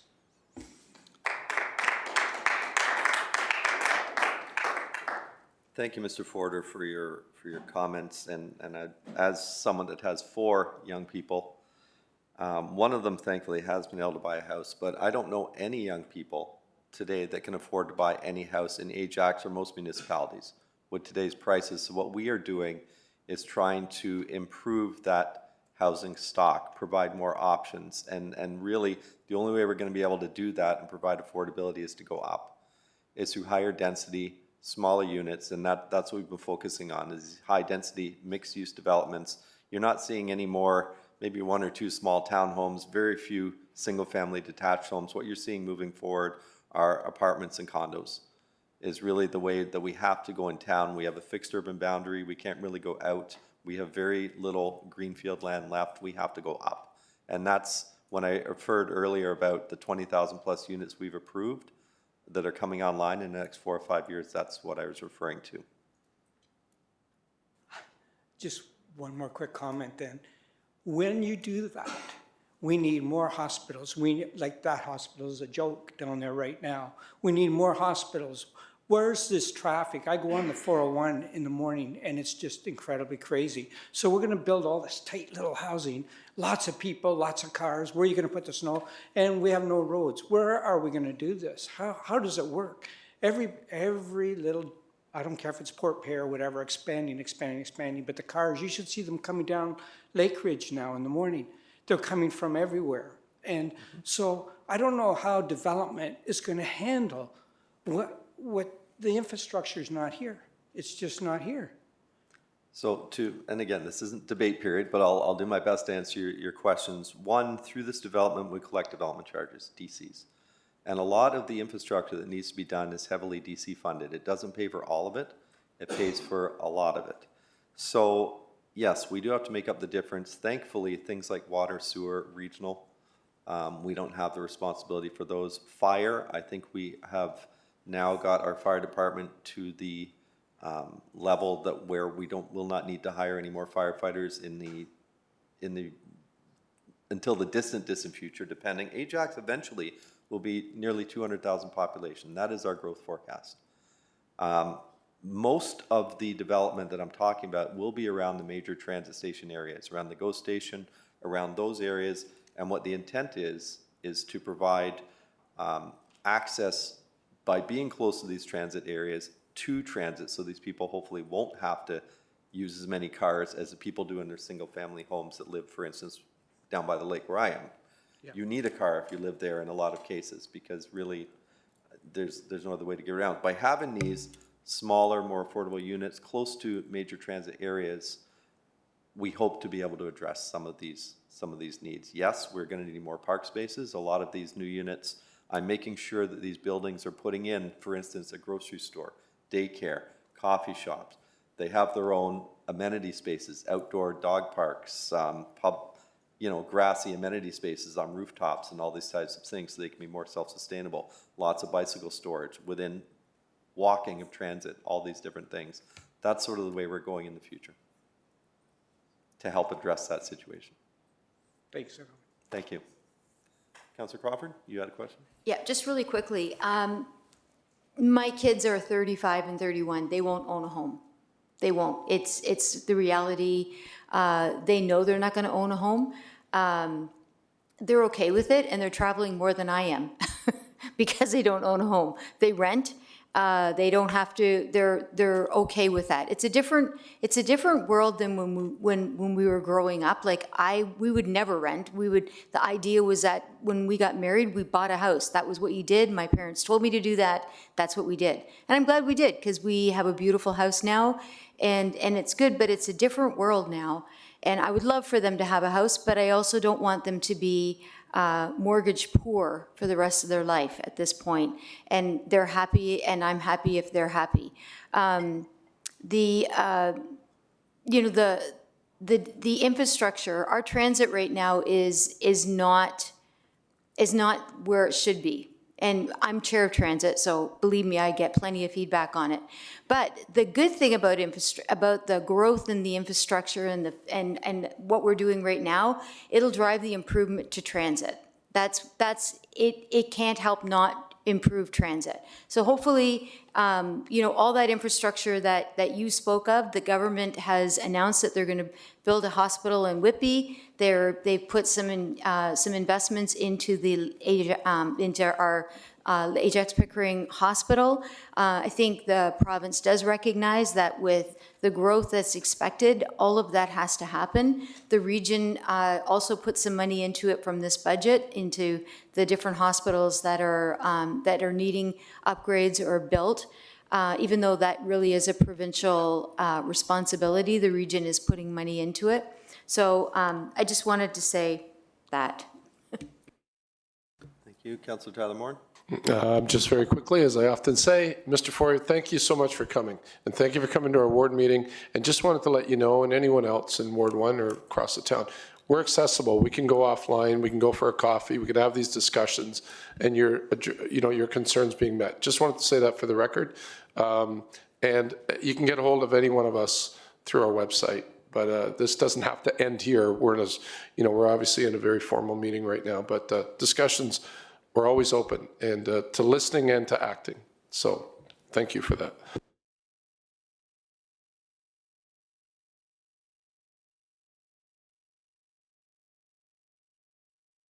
All right. I'm going to move away from the registered delegates now. Is there any other member of the public here that wishes to speak on the budget today? Please come forward. That's okay. Please state your name. There's a sign-in sheet there. Hi, everybody. There's a sign-in sheet? There should be a sign-in sheet. Oh, it's over there. Oh, okay. I'll get to you. I won't forget. Please go ahead. Hi, Town of Ajax team. My name is Sharon Smith, and I'm a Ward 1 resident. And I just want to say that I want to thank you all for all the hard work that you've done in putting together the budget. I can recognize that it's an amazing feat to try and do that. But the town of Ajax is a small but mighty ship. And even in our own homes, we have to tighten belts. We have to think about the money that we do have and what we are able to spend. And on a few times today, people have said there's not very many people here, whatever. I don't usually come to these things, but I'm trying to get educated.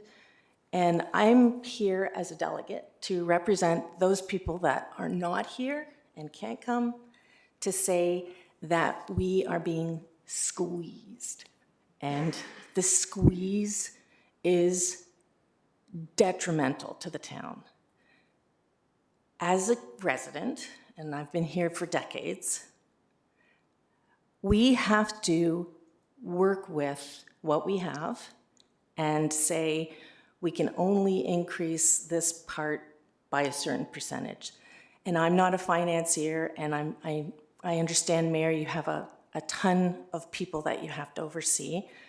But for instance, if you had your departments and you said to your departments, the inflation rate, your department can only go 4% higher, period. That's it. Work within that 4%. And then each of those departments would have to come to you to say, this is what we're able to do with that 4%. Can we do it fiscally, responsibly?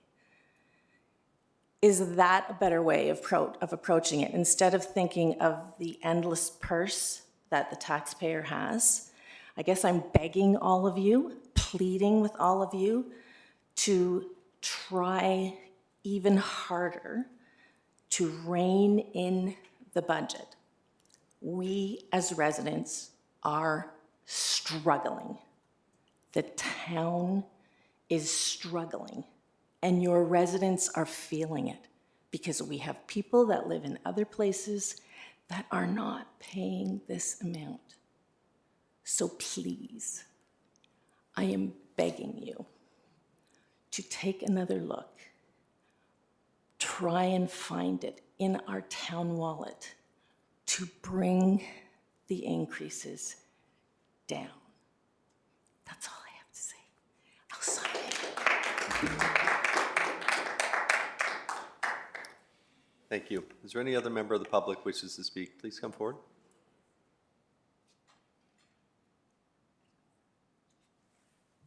Hey everyone, my name is Angie and I'm a resident of Ajax, Ward 1. Thank you very much for all the work that you guys do. Mayor, as a businesswoman, I understand your predicament of the budget and how to make everybody, happy. There's so many problems, so many things, and so much to budget, I understand. But we have a casino here in Ajax, and I know that we have competition in Pickering. Is there anything that we can do to increase the money from the casino in Ajax? Anything that we can change, any more ideas that we can bring more revenue, more tourists, more anything to that casino? I wish there was. We fought very hard in 2018, during the 2018 election, to even allow that casino to stay open. When the provincial government, when the Wynne government directed OLG, and at the time it was Rod Phillips, our past MPP, who was the president and CEO of OLG, directed him to revamp gaming in Ontario, they created what we call zones. And Ajax is in the C3 zone, I believe it is, Ajax, Pickering, and Whitby. So what they said was, in this zone, there's allowed to be one casino. And after the whole process, it was decided that that casino would be the Durham Live site in Pickering. So technically, our casino was supposed to close. And at that point, it was supposed to be that would have brought our revenues to zero. It was allowed to stay open. We still receive 5% of the revenues as per our agreement, but that has been shrinking. And that is a provincially run system. It's not something we have any input over. Just the argument to keep it open was because the Pickering Casino was a much different experience than the Ajax Casino, which is just slots. The Pickering has table games, entertainment, a lot of other things. So they felt there would be enough volume for people to do both. And there is, but it has really affected what we receive, and it's been going down each year. I don't know where it's going to go going forward. There could be a time when the operators decide they're not going to run Ajax anymore. So there's nothing you think that we can do to utilize that space to pivot to something else or add something else to it? The casino building itself, no. The lands around it are owned by the same family that owned the Peacods that own the casino. We have development applications on the lands around. They will be developed. So there will be employment in those areas. There will be other tax revenues in those areas, which will help offset somewhat DC's planning fees, everything that comes along with that. If the time ever comes that the casino is closed, then that will be redeveloped too. I would love to see expanded uses at our casino. I believe we've been pretty vocal with the province saying that would be a good thing. So far, it's just operating as is because those operations have been delegated to, I don't know if it's still Great Canadian Gaming or who it is that does the actual day-to-day operation of the site, but really it's up to them what goes in there or not. Okay, thank you. Okay.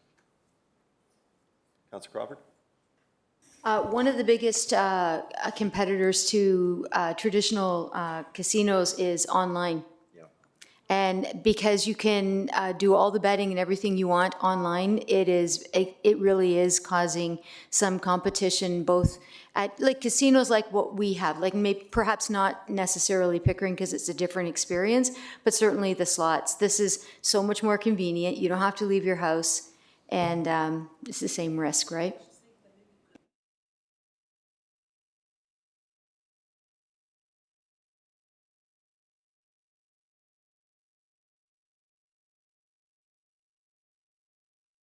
We do receive revenue, but we have no say and no input into the operation, unfortunately.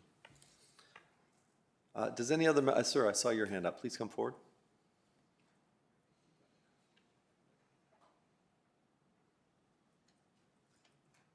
Good morning. My name is Gordon Glibbery, and I don't know which part of Ajax I live in. Thank you for making this presentation, Mr. Mayor and Council and the staff. One clarification from the Treasurer that was made during the presentation was one page listed ways of generating revenue, and then at the bottom was, I think, expenses, and the only word you put in between the two was or. So do you only do revenue or do you both? So is it and or? Through the chair, we do both. We look at, so that's a balancing act. So there's opportunities to increase revenues, user fees, and or decrease expenses. Okay, thank you. It just said or, so I wanted to clarify. You mentioned that you are bound to not operate in a deficit, if I understand correctly. Yes. But do you carry a debt overall, and what is it? And then another individual made the point about the budget increases versus the actual growth. Do you have an algorithm that you operate on that if the population increases this much, then we have an additional bed, you have an additional teacher, whatever the things are? Is there an algorithm that you operate off? But first of all, what is the overall debt of Ajax? Do you have more questions? Nope. Okay. So I'll start with the debt, and then I'll go to the operating. And I'm going to ask the clerk in the meantime to calculate what exactly debt we have right now, because I don't have that number. To the debt, we've made some changes on how we deal with debt. In the past, the only time we ever issued any debt was in the case of buildings. So when we built the 2 additional ice pads at the arena, for instance, at the ACC, those were debentured over time. Our fire hall, our operations center, the Audley Rec Center. The Audley Rec Center was, I think it was 64 or 66 million for phase 1 and 2. Of that, I think we only had to debenture 12 million due to our slots revenues. We were able to keep, so people would ask, so we're getting these slots revenues from the casino, why aren't you using it to lower our taxes? 2 reasons. One, it's artificial because we don't control, and as we've seen, when those slots go down, when the revenues go down, we have to make up that shortfall with, could be a 5-6% tax increase just to replace that shortfall. So we didn't want to do that, so we kind of back-ended it. What we did was we used that to offset debt. So for all those years from 2005 until probably 2018, we actually had very little debt because we weren't giving you an upfront reduction in your taxes, but we weren't having to increase your taxes by, on average, 1% per year based on keeping the debt and the debt servicing low. One of the questions I just remembered that another delegate had asked was, how do we intend to service the debt? Because we are now changing focus and starting to incur some debt, and that's something that I brought forward for a couple of reasons. One, our capital reserves were being eroded way faster than we were able to build them, and it was only a matter of time till we were at 0. So we could either stop spending altogether, which isn't something we can do. For instance, a fire truck has to legislatively be replaced every 15 years, or we can't get in. You know, I don't know the reason behind it. Maybe Mr. Burridge can talk about that, but that's a requirement, right? So we can't extend those. We have to spend $1.5–2 million on a fire truck every 15 years. However, that $1.5 million, do we have to take that all out of our capital reserve all at once? Or can we debenture that at pretty, like even rates today are still pretty reasonable if you're borrowing at 4 or 5%. I mean, our investment strategy that we brought in place 2–3 years ago has been making us almost 10%. So we stopped eroding the capital budget as quickly. We started using some debt servicing for vehicles over $100,000 that have a longer useful life than 8 years. Okay, so these big machines for grass cutting, things like that, instead of taking hundreds and hundreds of thousands at a time out of our capital reserves, which would deplete them very quickly, we're debenturing them, we're paying a little bit of interest, but our reserves are growing faster than the debt. And that's one of the strategies we've done. So that's kind of how we're dealing with our debt. So it will go up, but the servicing, there was also part of the FSP, the Financial Sustainability Plan, that had us automatically increment up our grant levy every year based on assessment growth. We took that out. Now we're using that instead to service the debt and any surplus that we might have. Is that accurate, Dan? The chair. Yes, we are using surplus. We're also using investment income in the 2025 budget to offset the debenture costs. So there's no impact to the tax levy in this current budget. Correct. Do you have the number of what our debt? I do. Our level current is? our current debt for 2024 is about $10 million. So that would be for the facilities. That it doesn't include the items that are in this year's budget. Right. ARC Phase 2, I think we still have some fire hall, the operations center. So these were all, as the mayor had identified, that our debt in the past was taken out for buildings. Buildings have a life cycle of about 40 years until there's major repairs. So by taking on the debt at a point in time, you are spreading out the cost to other generations. So they call it intergenerational equity, spreading that cost out rather than taking it out all at once. Yeah, that's a good point. I mean, if you were just moved to Ajax and there's a brand new fire truck, you've never spent 1 cent of tax towards that, but you get the benefit. So by now using some debt servicing to move ahead, you are now paying your share. To the second question, and Deputy CEO Cooper alluded to this, with we don't have an algorithm where one population growth affects the other, because in years, they're not really related. You spoke of the IT, for instance. So whether the town grew or not didn't matter. We still needed to make significant investments in our IT department and the way we're doing things, just because, you know, if there is a cyber attack or something else, we had a lot of catching up to do, as most. I sit on a number of different boards and committees, and everybody's in the same boat when it comes to IT. That is one of the largest threats to organizations today. Look what happened to Burlington. I think they had, through a phishing scam, they lost, what, $1 million or something like that. These are things I get my computer and my laptop, I'm told, are the most sought after devices in the town. I'm overly cautious. I will delete if in question most things. So, I mean, we need to be cognizant of that and protect for that. But no, we do not have an algorithm that we go by when we do the budgets based on certain things, because each year it's always different. Okay, thank you. I hope that answered your question. Does any other member of the public wish to come forward to ask any questions on today's budget? Asking second time, third and final time. Did we get our resident online back? Okay. So I'm going to close the questions and delegations portion, the public comments and questions. We're going to take a 5-minute break. When we come back at 11:36, by that clock, we will get into council comments, questions, and amendments. Thank you, everyone.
Okay, before we get going, the delegate that could not connect did send some questions. Give me 1 second.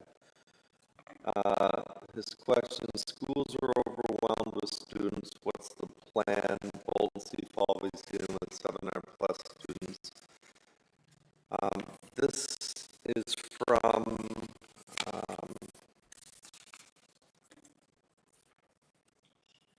Adhikar Raman, is that right? Okay. To the delegate, schools are not part of the town of Ajax mandate. These are, you would need to contact your school board trustee to answer that question with regards to schools. We have no influence on those whatsoever, and there is a separate school board trustee who is responsible for your area that can answer, 2 school board trustees that can answer your question. So I would please redirect that to them, or of course your MPP, as schools fall under the provincial mandate as well. Question 2, Ajax Pickering Hospital is pacing behind critical. Same thing. Hospitals are provincial. They are not municipal. We do not fund them. We do not have any say as to the operation and how they work. And question for Lisa, snow clearing on Ward 3, Tulloch Drive, snow plow is throwing 3 to 4 feet of snow from street to driveway. There's no grass area between road and walkway. Are we expecting any improvements this year?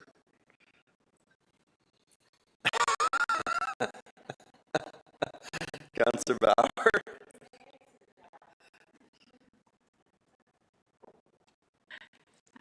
Thank you very much. I'm sorry, I don't see the resident's name here. Maybe I could ask staff to address this question. Well, Mr. Meredith, can you speak to the changes that are being made to the snowplow program? And it doesn't say the seniors, it just says the snowplow program and the clearing of streets like Tulloch Drive. We should read the question again, please, Mayor, maybe Mr. Snow clearing in Ward 3, Tulloch Drive. Snowplow is throwing 3 to 4 feet of snow from street to driveway. There's no grass area between the road and walkway. Are we expecting any improvement this year?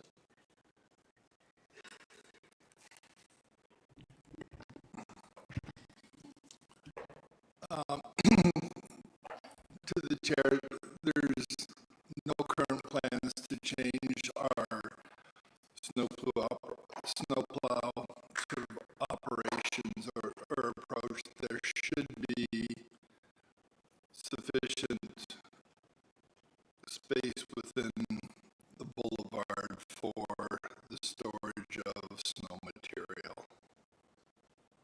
Okay, thank you.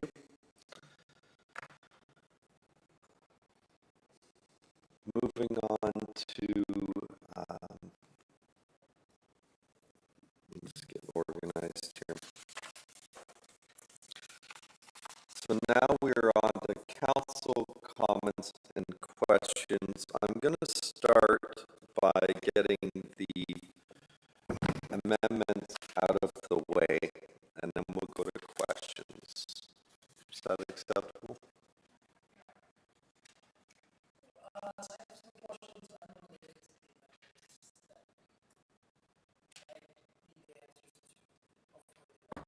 Okay, let's do that then. Press your button. Councillor Lee, please ask your questions. Thank you, Chair. I'm going to go project at a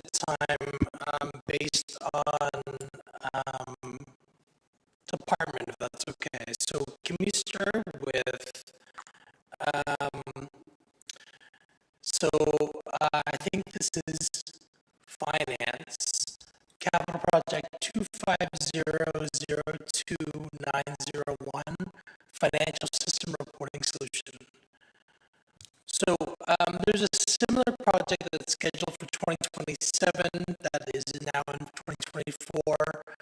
I was wondering if we're actually moving this up for 2 years, and why this would only cost $35,000. Through the chair to Councillor Lee, they are two separate projects.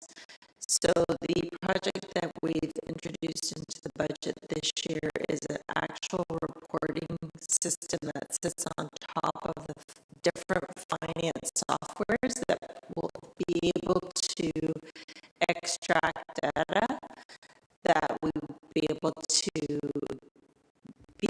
get reports out of. Right now, a lot of the reports that are generated, there's a lot of manual manipulation that has to happen after the fact.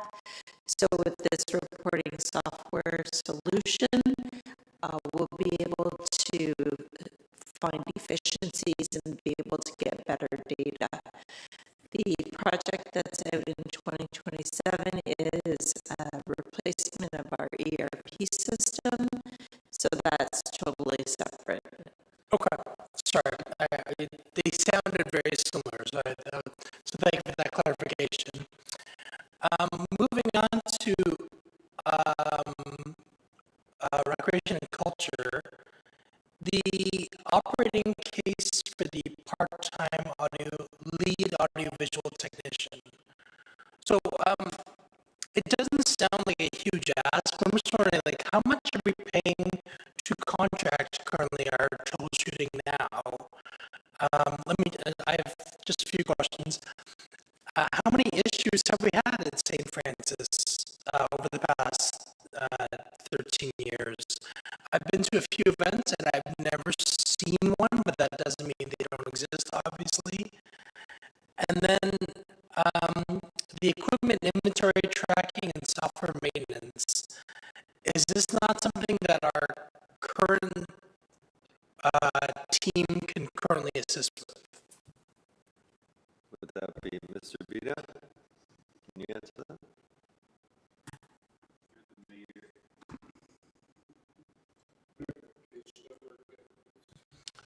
Oh, sorry. That's the operating. I jumped to operating because I was going with. So it's the AV tech on the operating. It's one of the new business plan. Yeah. This is on operating one of the new business plans. I don't know what page. I looked at it by operating audio video tech. Sorry. Through the mayor to Regional Council Lee, thank you for the questions. We've had numerous repairs to St. Francis AV equipment. That building is going on 15 years now. A lot of the equipment technology's changed. We've done repairs to the speakers. We've done repairs to microphones, to amps, a variety of connective equipment. Our AV techs, I'm glad to hear that you haven't experienced any issues while you've been at the events there. I think that speaks to the level at which our AV techs have been able to maintain that equipment. We started staffing AV techs at the town when St. Francis Center opened. Since that time, our AV techs have been supporting all the AV tech needs at that facility, as well as our Audley Recreation Center, including the new community hall that we built there, which has a significant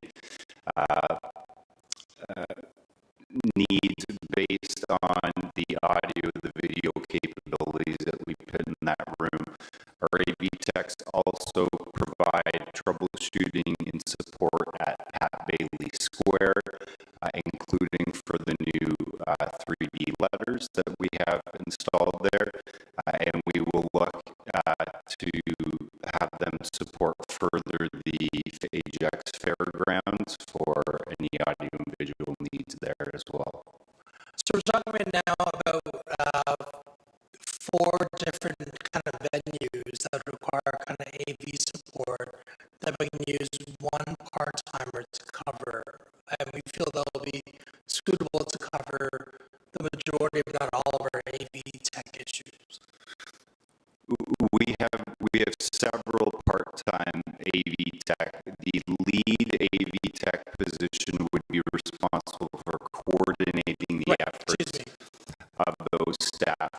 I also wanted to say that there's a number of projects that you don't see in the budget that we've kicked out previous years, specifically sound system repairs to the Ajax Community Center. We've kicked out projects like that to align with the ACC construction renovation. However, our AV system is depleted. It doesn't work throughout the course of the building. So our hope is that the AV tech will be able to help provide support and repairs to systems such as that save further capital expenses as well. Okay, appreciate that. I'm going to move on to my council colleagues, back to capital. This is now to planning. Director Romanowski, the question is item 260000901, the inclusionary zoning housing assessment report and OP amendment. I just noticed this got moved up from 2026 and increased in price by about 27,000. So I'm just wondering, did it get moved up specifically because there was a housing accelerated initiative, fund initiative, and why the increase in price? Thank you, Councillor Lee, for your question. Yes, it's a housing accelerator fund initiative, and the increase is in relation to looking at how some of these other types of projects have been run in other municipalities and getting a proper gauge of the scope of the project. So we feel that value for it is in the ballpark of what we need to produce for that study. Okay. Thank you. That makes sense. Jumping to operations, capital project 25010103, the Ajax Municipal Office guardrail protection steel. I'm a simple person.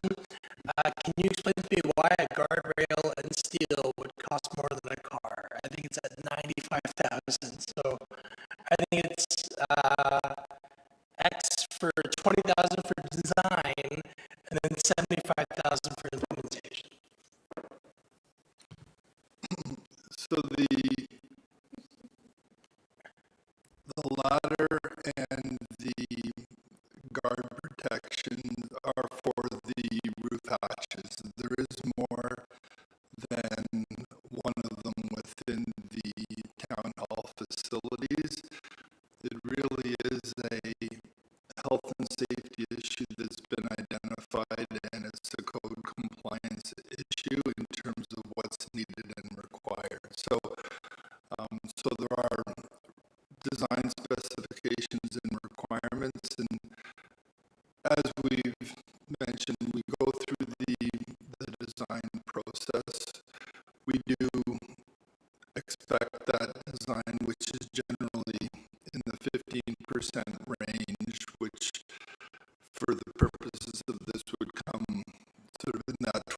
$15,000 range, but for budgeting purposes, we've identified it as $20,000. And then having a better understanding of the cost once the detail is complete, but that is an estimate based on sort of past practices and other examples of what other similar projects have cost. Okay. So really, it's just like, it actually does cost this much. Like, it's just, it takes something to get used to comprehending, excuse me. Can we go to capital project? Councillor Lee, Oh, sorry. this question, because when you asked me, I thought you had a couple of specifics, but you're going through the whole budget, which is what I was going to do after. I'm wondering, do you have any questions to items that are actually on the amendments? The amendments, no, sorry. Okay, so I'm going to get those out of the way, and I'm going to come back to you, because I guess my question, sorry, to just clarify, if some of my questions are not answered properly or like not to my satisfaction, then I want to add them to the amendment. but that was they the would rationale. have to be separate anyway. Fair enough. We would do separate amendments after. It's just I've got a speakers list of 4 others now. Sure. And I'm not ready to go through the budget. Okay, so apologize. And then go to the amendments. So let's get the amendments out of the way that we all, I think, agree to. And then we can go, I'll go through the entire budget as a whole, and we can identify any other items at that point. So, Madam Clerk, you have the amendments, and the way we've done this is, it says 19, but there's really 18 on this, because we took item 6 out, right? What was the MCC mezzanine, and moved it to the capital, which is the next one. We're doing these in 2 phases because one is subject to 1/3 because it's part of the strong mayor's budget, and the other one is capital, which is standard vote. So there's 18 items on this. These are items that we have gone through, and I've done it this way so every member of council can be identified as who brought them forward, and I guess their credit for helping reduce the budget through these things. So we'll go through them one at a time. Just read them off, and Ms. Valentin, if this passes, I expect you have the numbers that would be corresponding to this with these amendments should they pass. So first, the Emergency Occupation Center, Operations Center upgrades for $75,000 moved by Councillor Lee. Bike share program for $30,000 moved by Councillor Henry. Town digital clock replacement moved by Councillor Henry. And by the way, I did ask many of these same questions, so I'm glad to see these come forward. Occupancy sensors, $25,000, Councillor Henry. Parks 2-stream waste receptacles for $40,000, Councillor Henry. Harwood Avenue, north section. This is one of the ones where we did do the review, and it's a shave and pave. Councillor Henry, can you scroll up, please, Madam Clerk? Town Hall exterior block repointing ceiling, that was one of mine. St. Andrews roof replacement, mine as well. And ACC master plan renovation design for $100,000. These are items that really weren't ready to go yet anyway. So they've been deferred. So that's how they got in there. And to the operating reiterating the Christmas in the Village event that I had taken out for 25,000 councillors Crawford and Tyler Moran, who represent Ward 1. Want to see that continued. The older adult recreation program for 36,600 be removed by Councillor Lee, and the added annual payment of 125,000. This is new money that we're getting from the region to assist in the monies that we have to spend for dealing with our precariously and unhoused individuals, whether it be cleanup, security, whichever else. It's not our full cost, but 125,000 is still a good chunk towards it, which is helpful.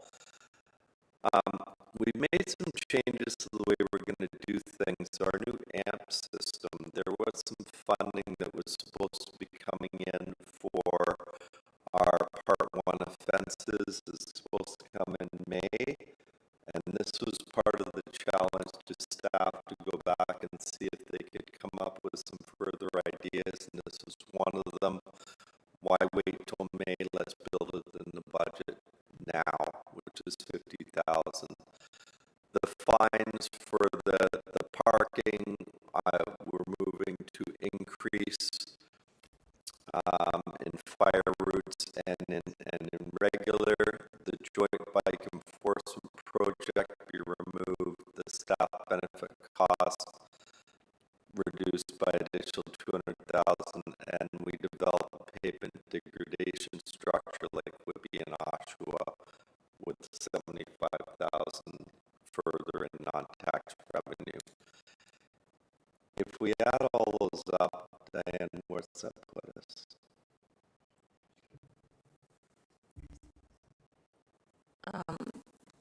To you, Mr. Mayor, so the change in the,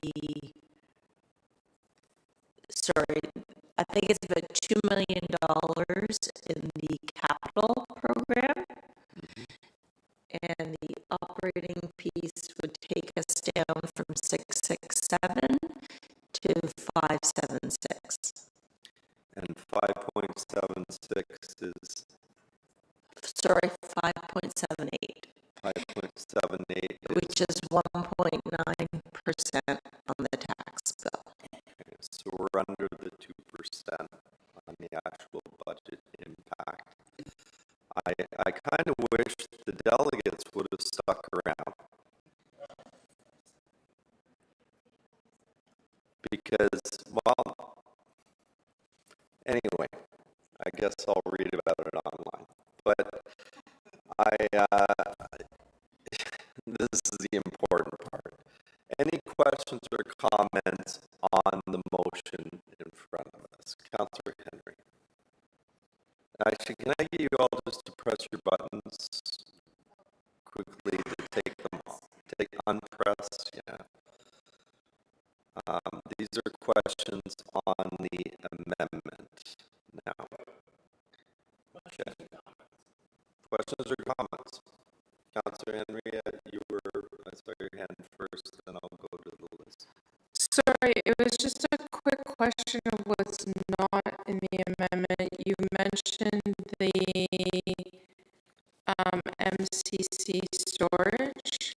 That is moved to the long-range forecast amendments. That's item 3. So that's why I said there's 19 on the list that we have here, but there's only 18 on the screen, because item number 6 that is in the version you might have moved over to the long range. We're going to deal with that next. Okay, thank It's you. not excluded. That's fine. I'm good with everything. Thank you. Councillor Bauer? Thank you, Mayor Collier, and thank you to everyone for all this hard work. I just want clarification, Mayor Collier, when you said some of these items were removed because they're just not ready to go. So what does that mean? Mr. Meredith, can you speak to specifically the last two, the ones to do with St. Andrews? St. Andrews, for instance?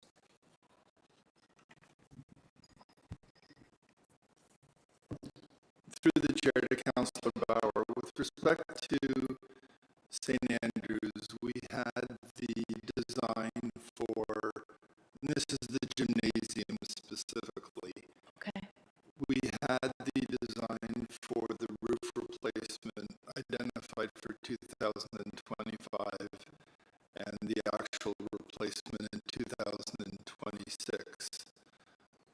As council is aware, we've and are just in the process of completing our St. Andrews feasibility study, which we plan on presenting to council in the first part of 2025. So I think it's important that council sees the feasibility study, understand what the options are as it relates to St. Andrews, and sort of the go-forward plan. Depending on sort of the outcome of that discussion, we felt it would be appropriate to push the design out 1 year for the St. Andrews roof and its replacement, as it may be dealt with through a future project, depending on the direction we receive from council as a result of that feasibility study. So the 1 year isn't going to be detrimental in terms of, you know, sort of its serviceability within the municipality. If there are short-term repairs or patching that's required in 2025, then our building maintenance staff will deal with that. Okay. Okay, thank you very much. I appreciate that, and that does make sense to me. Also, the, which number is it? I believe number 5, the Parks two-stream waste recycle. So I just would like to understand what's happening there. That's again, Ms. Meredith. Through the chair to Councillor Bauer, with respect to the two-stream waste recycle systems, we have been implementing them over the last several years. One of the items in the town's strategic plan and something that we have identified in the 2025 work plan is a review of waste management or the management of waste within our park system. So that'll include looking at the bins and the waste receptacles that we have within the system. So we will be doing a full report, review, and evaluation of our parks and open space system as it will look specifically at our waste management streams within the park system. Okay. All right. Thank you. And the removal of the older age, the business case for the older age programmer, I believe it's called. What is the reasoning for that?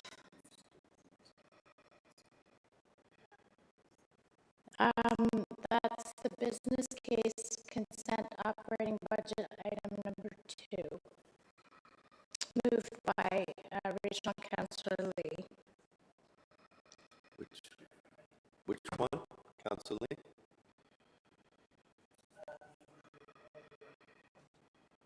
Older adult recreation programmer. just want to explain my rationale of including that. It doesn't start till, I think it wasn't started to schedule till fall of 2025. You know, I think it was publicly acknowledged there was, you know, it is tight for residents, especially seniors.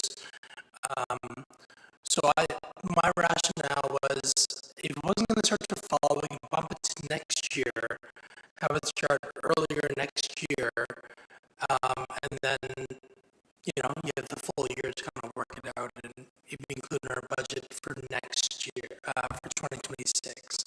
I understand it is included in the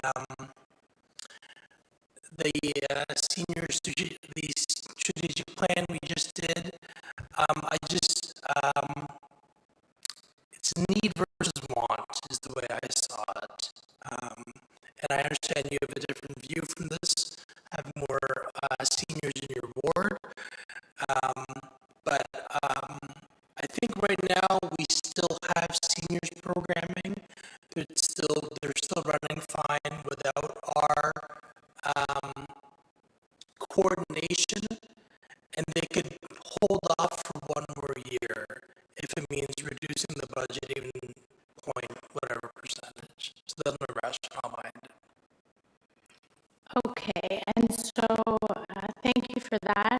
And I did notice it was for October 2025, so it is a few months. So I guess my question would be is I don't see that it's being moved or will be coming back in 2026. I just would like assurances if it's removed this year that it will be coming back. And maybe if Director Rita has comment on what from October to, let's say, January, is it critical work that will be delayed? Councilor Bauer, just before we go to Mr. Vita, Yes. this was a new business case. Yes. So it would have, as Councilor Lee correctly pointed out, wouldn't have started till the fall. So it's just, like you said, that couple of months, I would expect it to come back in the 2026 business cases, but Mr. Vita, your comment?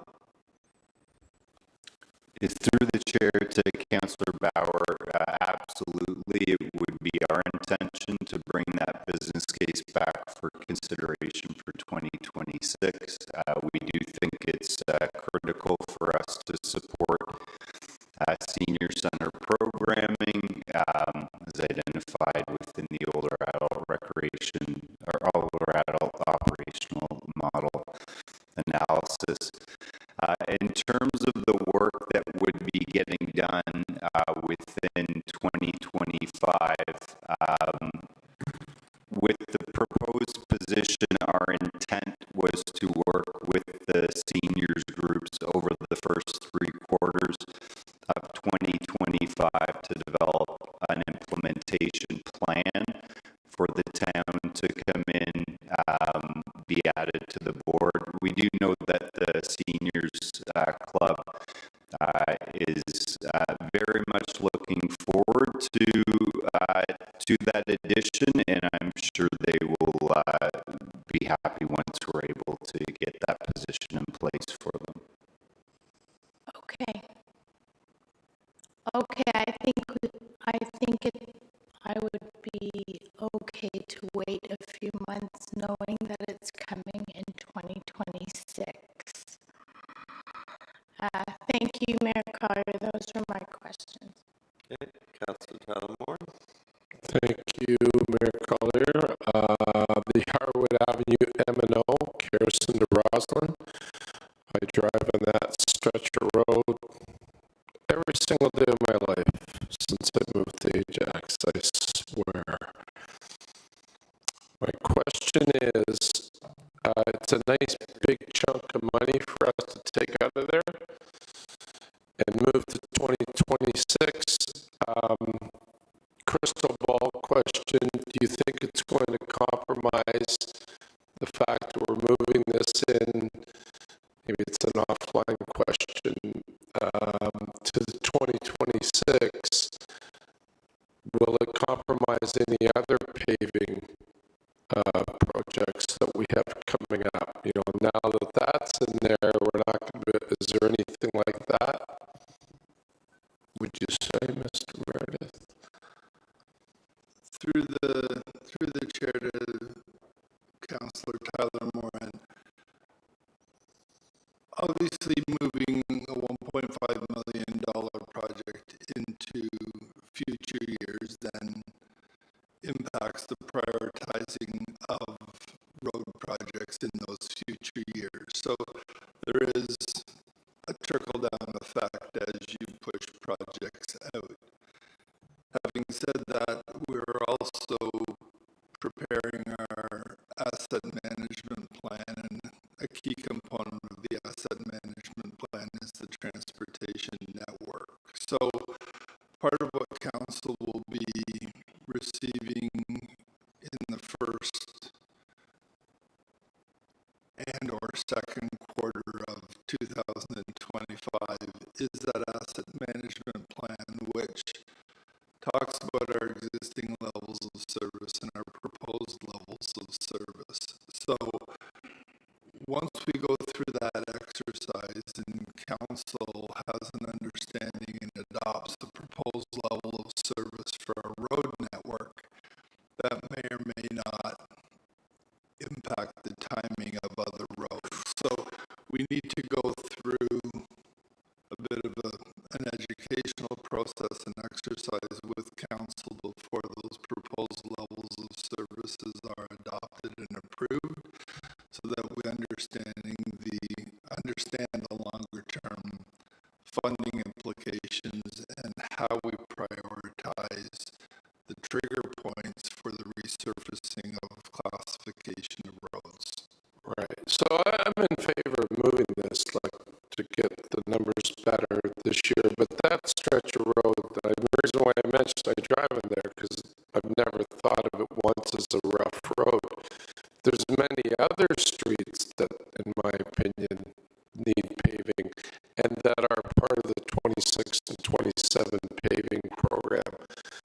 And we've shared that information with residents. So anyway, just sort of once for the record, you know, I hope none of those projects that are already slated are compromised by this decision. Thank you. I sent you one that might be. Councillor Crawford. I realize that Robin, Councillor Moran and I are the only two that put money into the budget. I just feel that there's a little joy that comes with Christmas, and I thought that maybe the town could use a little joy, so $25,000 I was happy to put in, so thank you very much for allowing. I know, save Christmas, me the old Grinch. I also did want to say that I want to thank the mayor, because this is the mayor's budget, and he did listen to every one of our suggestions, and he did take the time to sit down and talk with all of us, and this is a result of that, almost a 1% reduction. So I want to thank the mayor for that. So thank you. See, I'm usually the Grinch.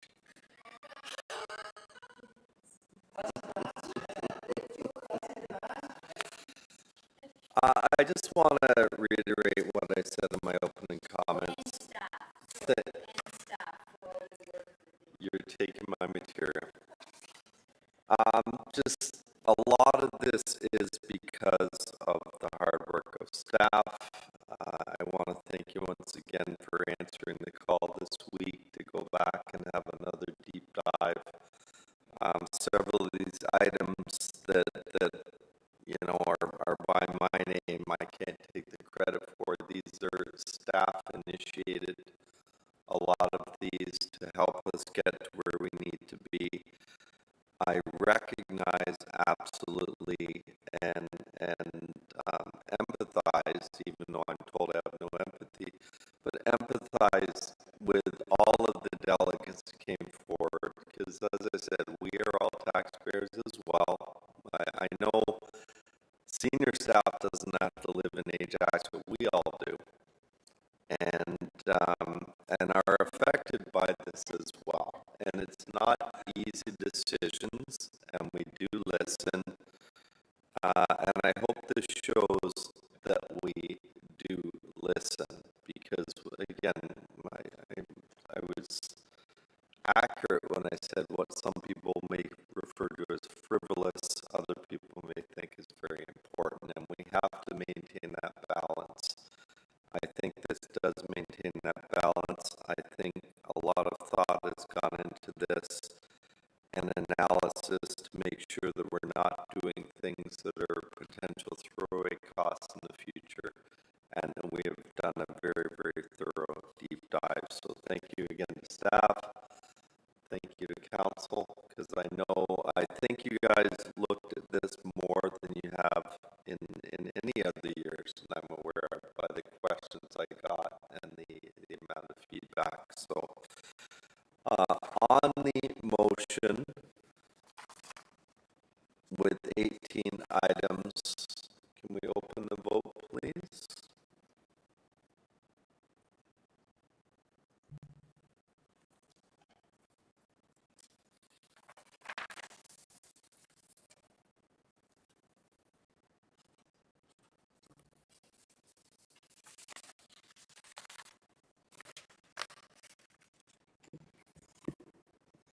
Just waiting on one, Mr. Chair.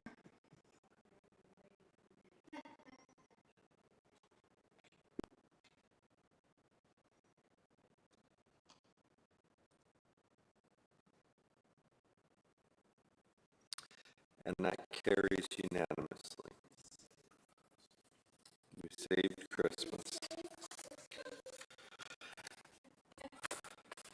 Moving on to the long-range forecast amendments, and these are those other items that aren't subject to the strong mayor's budget and the 1/3. These are items that are general and are just standard majority vote. We have the St. Andrews Gym roof replacement, the ACC Recreation Master Plan renovation design, which is changed in the funding source to half funding, not the building maintenance reserve, and the MCC mezzanine gym storage room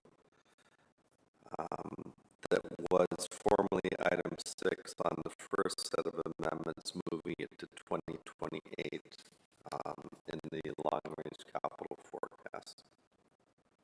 Questions on those three?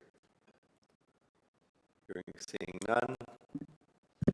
These are not budget impact. I believe these are all capital, yes. Please open the vote.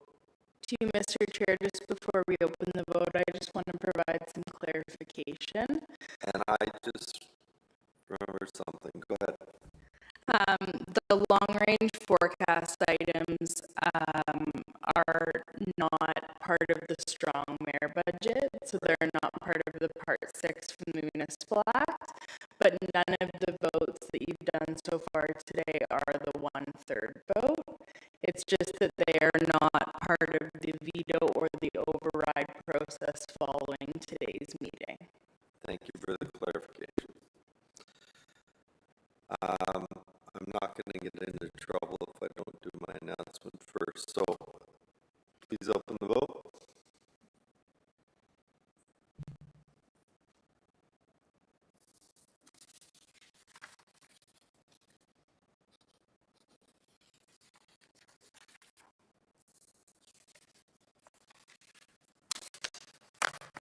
And that carries.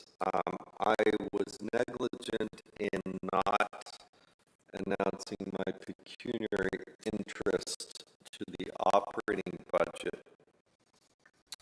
So done, we're going to go back to discussions. I do have a pecuniary interest, same one I do every year. I don't think it's pecuniary, I don't think I'll benefit from it, but an interest or a conflict on the part-time aquatics wages and benefits, as I have a family member who does work for the town, and I will just point out that this person worked for the town since 2016, long before I was mayor, so, but they're still there. So I will not be voting. There's a separate for that section. Let's go back now to the discussion and opportunities for amendments, and I'll go back to Councillor Lee. Thank you, Chair. I just have one last one, and that's to the Director of Finance. So, since 2009, the town of Markham has been touting their excellence through efficiency and effectiveness. They called their E3 program as a means of reducing taxes. It's in all their budgets, and apparently they've generated 35.8 million in operating savings. I'm wondering, if you've ever had discussions with their treasurer or director of finance, is this a model we are currently doing? We just don't have a fancy name for it. Like, have we ever quantified our operational savings over the years, and what would that number be? Like, I'd love to tout something to show, like Markham does, of the savings that we've done for our residents. Through the chair to Councillor Lee, thank you for the question. I did reach out to the treasurer of Markham. Fortunately, he was on vacation when I did reach out. He did provide me with a brief response. I haven't done a deep dive into it yet, but I feel that it's very similar to the core services review that was just undertaken a couple of years ago. I think we're starting to quantify some of those things, but we haven't brought them back. We are seeing efficiencies, we are seeing savings, but we haven't actually brought them forward as a quantitative amount. But that's something that we can take back, and we are trying to put a dollar figure to things as we are saving time on doing things more efficiently. So we will take that back and try and quantify that.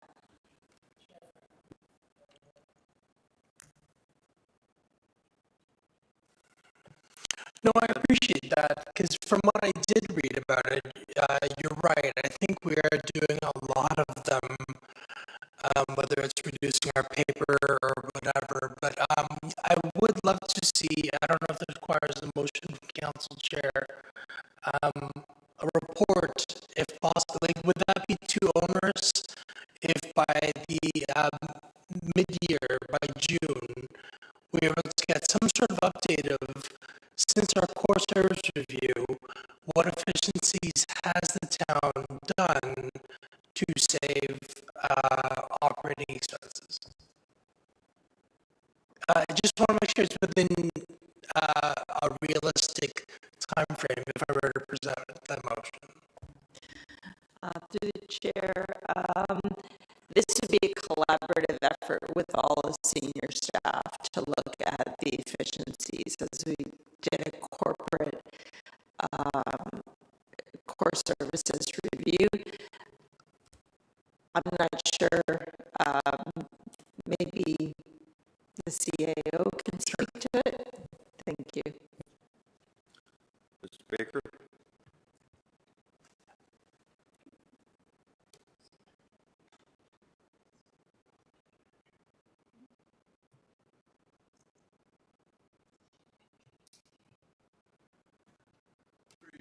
Chair.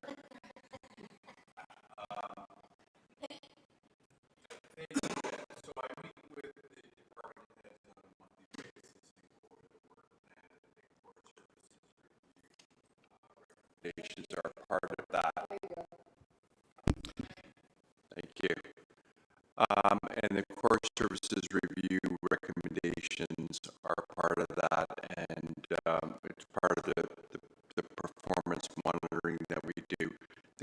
The difficult part of that will be quantifying what the savings are. So there's a number that have been completed. It's about quantifying what they are. So Would it be realistic for, by next budget to at least include a portion maybe in the presentation or whatever, just to, again, I really want our residents to know the work our senior team has done to any sort of penny pinching to make it more bearable for the tax base. I actually think that's a more appropriate place to report it out as part of that. Okay. Chair, would that require a motion? It's directing staff, I think it would.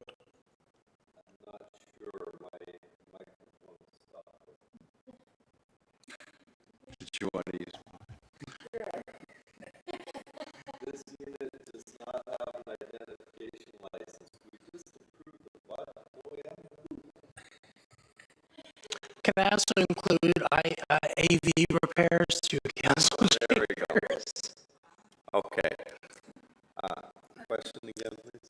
No, would it be appropriate then to introduce a motion as we are directing staff to include core service review update at the next budget? Do we need a motion to the clerk? To you, Mr. Chair, as we're currently in a strong mayor budget, it would actually be that you would, you could bring an amendment for, or motion forward at this time, but you could also ask that the chair include that in their budget process for next year. Okay. What is your motion, Councilor Lee? Just that for the 2026 budget, either in the presentation or the actual budgets, include an information on the savings as a result of the core services review. Okay, second by Councilor Bauer. Do we need any comment on this direction? No? Those in favor?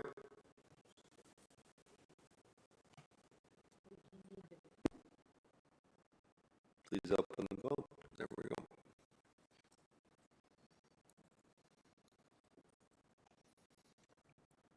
Okay, that carries. Further, Councilor? Okay.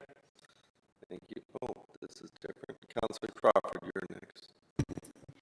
Thank you. A very quick question. I'm not sure that there's a quick answer. Through you to Director Meredith. So last year, we had no snow. And was there any savings to having no snow? And did we use that money in another area to do something that perhaps we wouldn't have done? How does that affect this year? Through the chair to Regional Councillor Crawford, there's two components to that. First of all, with respect to a reduced cost in winter operations last year, the answer would be yes in two primary areas. One would be with respect to overtime that we would typically pay staff, and the second would be the use of salt. So those would be the two primary areas where there would have been a budget reduction. At the same time, throughout the winter, we still pay our staff a standby rate so that they are on call. We're also paying a fixed cost for our contracted service because we pay a standby rate for them. That's actually the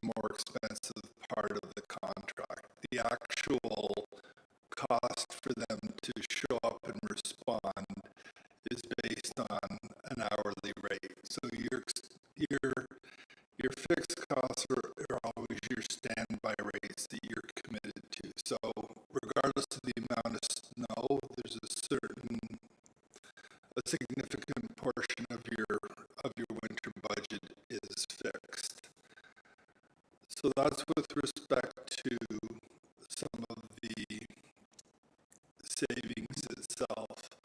With respect to how we budget, and which is why you'll see the winter budgets sort of change on an annual basis, is we typically have a rolling 3-year average.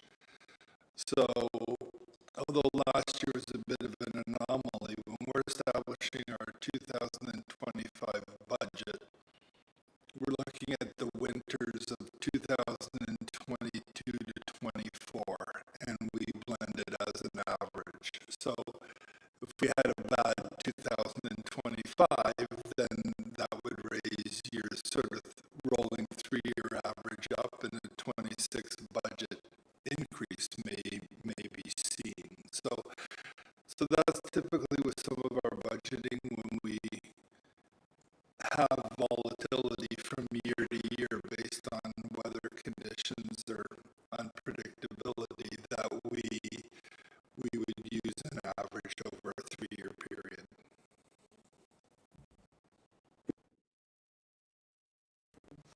Councillor Henry, you're next. Thank you, Your Worship. If you, Mr. Mayor, if you could just speak briefly, and I know it's 26, please grant me some latitude because it's a positive thing. The parking master plan study that has been moved up, and I know it's not this year, but because we're getting a lot of feedback from residents about some kind of relief for parking. I would just like to, if you could speak to it briefly. I know you moved it up a year and why it couldn't be moved up to 2025.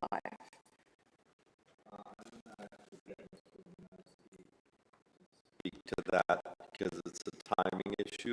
One has to be done before the other. Can you please speak to that, Jeff?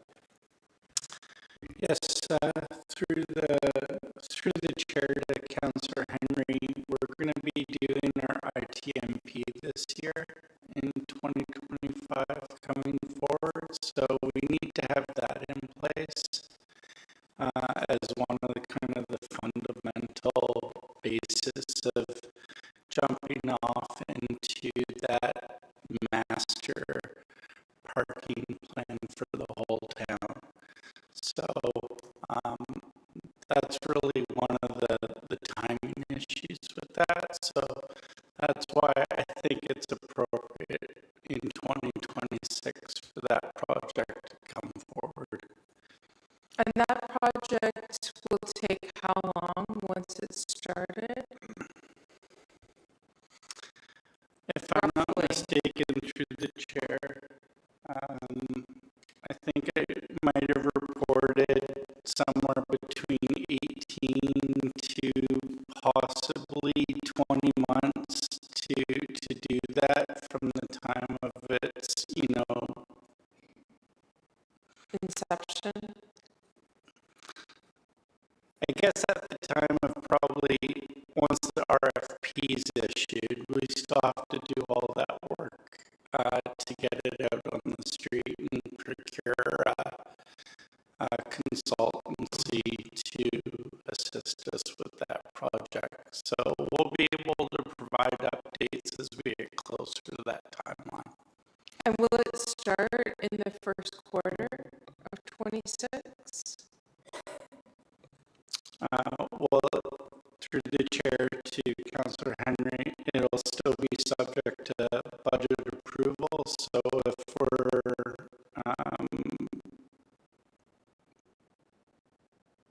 if we get budget approval for the next budget for it, we should be able to get a document out on the street within the first quarter, definitely by early second quarter, get that out on the street and moving forward. Thank you. That's a great relief to many residents. Thank you for that information. I'd like to skip to page 178, and the item number is 25002101, and this is there's a few of them in here. There's also sorry, you know what, let's go to 24003901, repurposed vehicles, 25,000 series pickups. So I wanted to ask this question because it is in the 2025 budget, and it's with regards to, if you go to the case, the project case number is on page 190. And if you go to it, you see, was it 6 vehicles here for replacement. Out of that, 3 of them are decommissioned, and it says the various dates, 23, 2020, 2020. Of the in-service vehicles, the 3 that are in service, I'm noticing there's a 2010 and a 2011. Repair maintenance costs has been $5,000. And if I'm reading this correctly, that $5,000 would equate to $357.14 per year in maintenance. So I look at that, and then I jump over to 24001701, which is an SUV that is needed. And I'm thinking, well, why are we buying, vehicles in excess of $65,000 when it's only had $5,000 maintenance in its life cycle, and replacing it with a brand new vehicle? Why aren't we either shifting it to another department and or keeping it for another year? Could someone answer that for me over there? Mr. Meredith? Through the chair to Councillor Henry, with respect to the repurposed vehicles, this is sort of part of a 3-year initiative that began last year. So there were a series of repurposed vehicles in the 2024. There are some this year in 2025, and lastly in 2026. And this is really in response to a fleet utilization study that was presented to council that spoke to the fact that over a period of time in the earlier 2000s, between 2010 and 2000, roughly 17 or 18, there was a need to have sort of vehicles replaced. So a lot of these vehicles were justified for replacement a few years ago and were subsequently replaced. What did happen is because there was no budget support for additional vehicles, we still needed to continue to retain those vehicles as opposed to disposing of those at that point in time in order to deliver services. So through the fleet utilization study, we identified sort of a plan, a transition plan to move away and redispose of our repurposed vehicles, which in theory should have been and were replaced a few years ago. So we've continued with them in our operations. So this is something that they're beyond their useful life. They're at a point where they're not going to pass their safety test and they're going to be taken off the road from a safety perspective. So this is part of a 3-year plan that we're hopeful that that council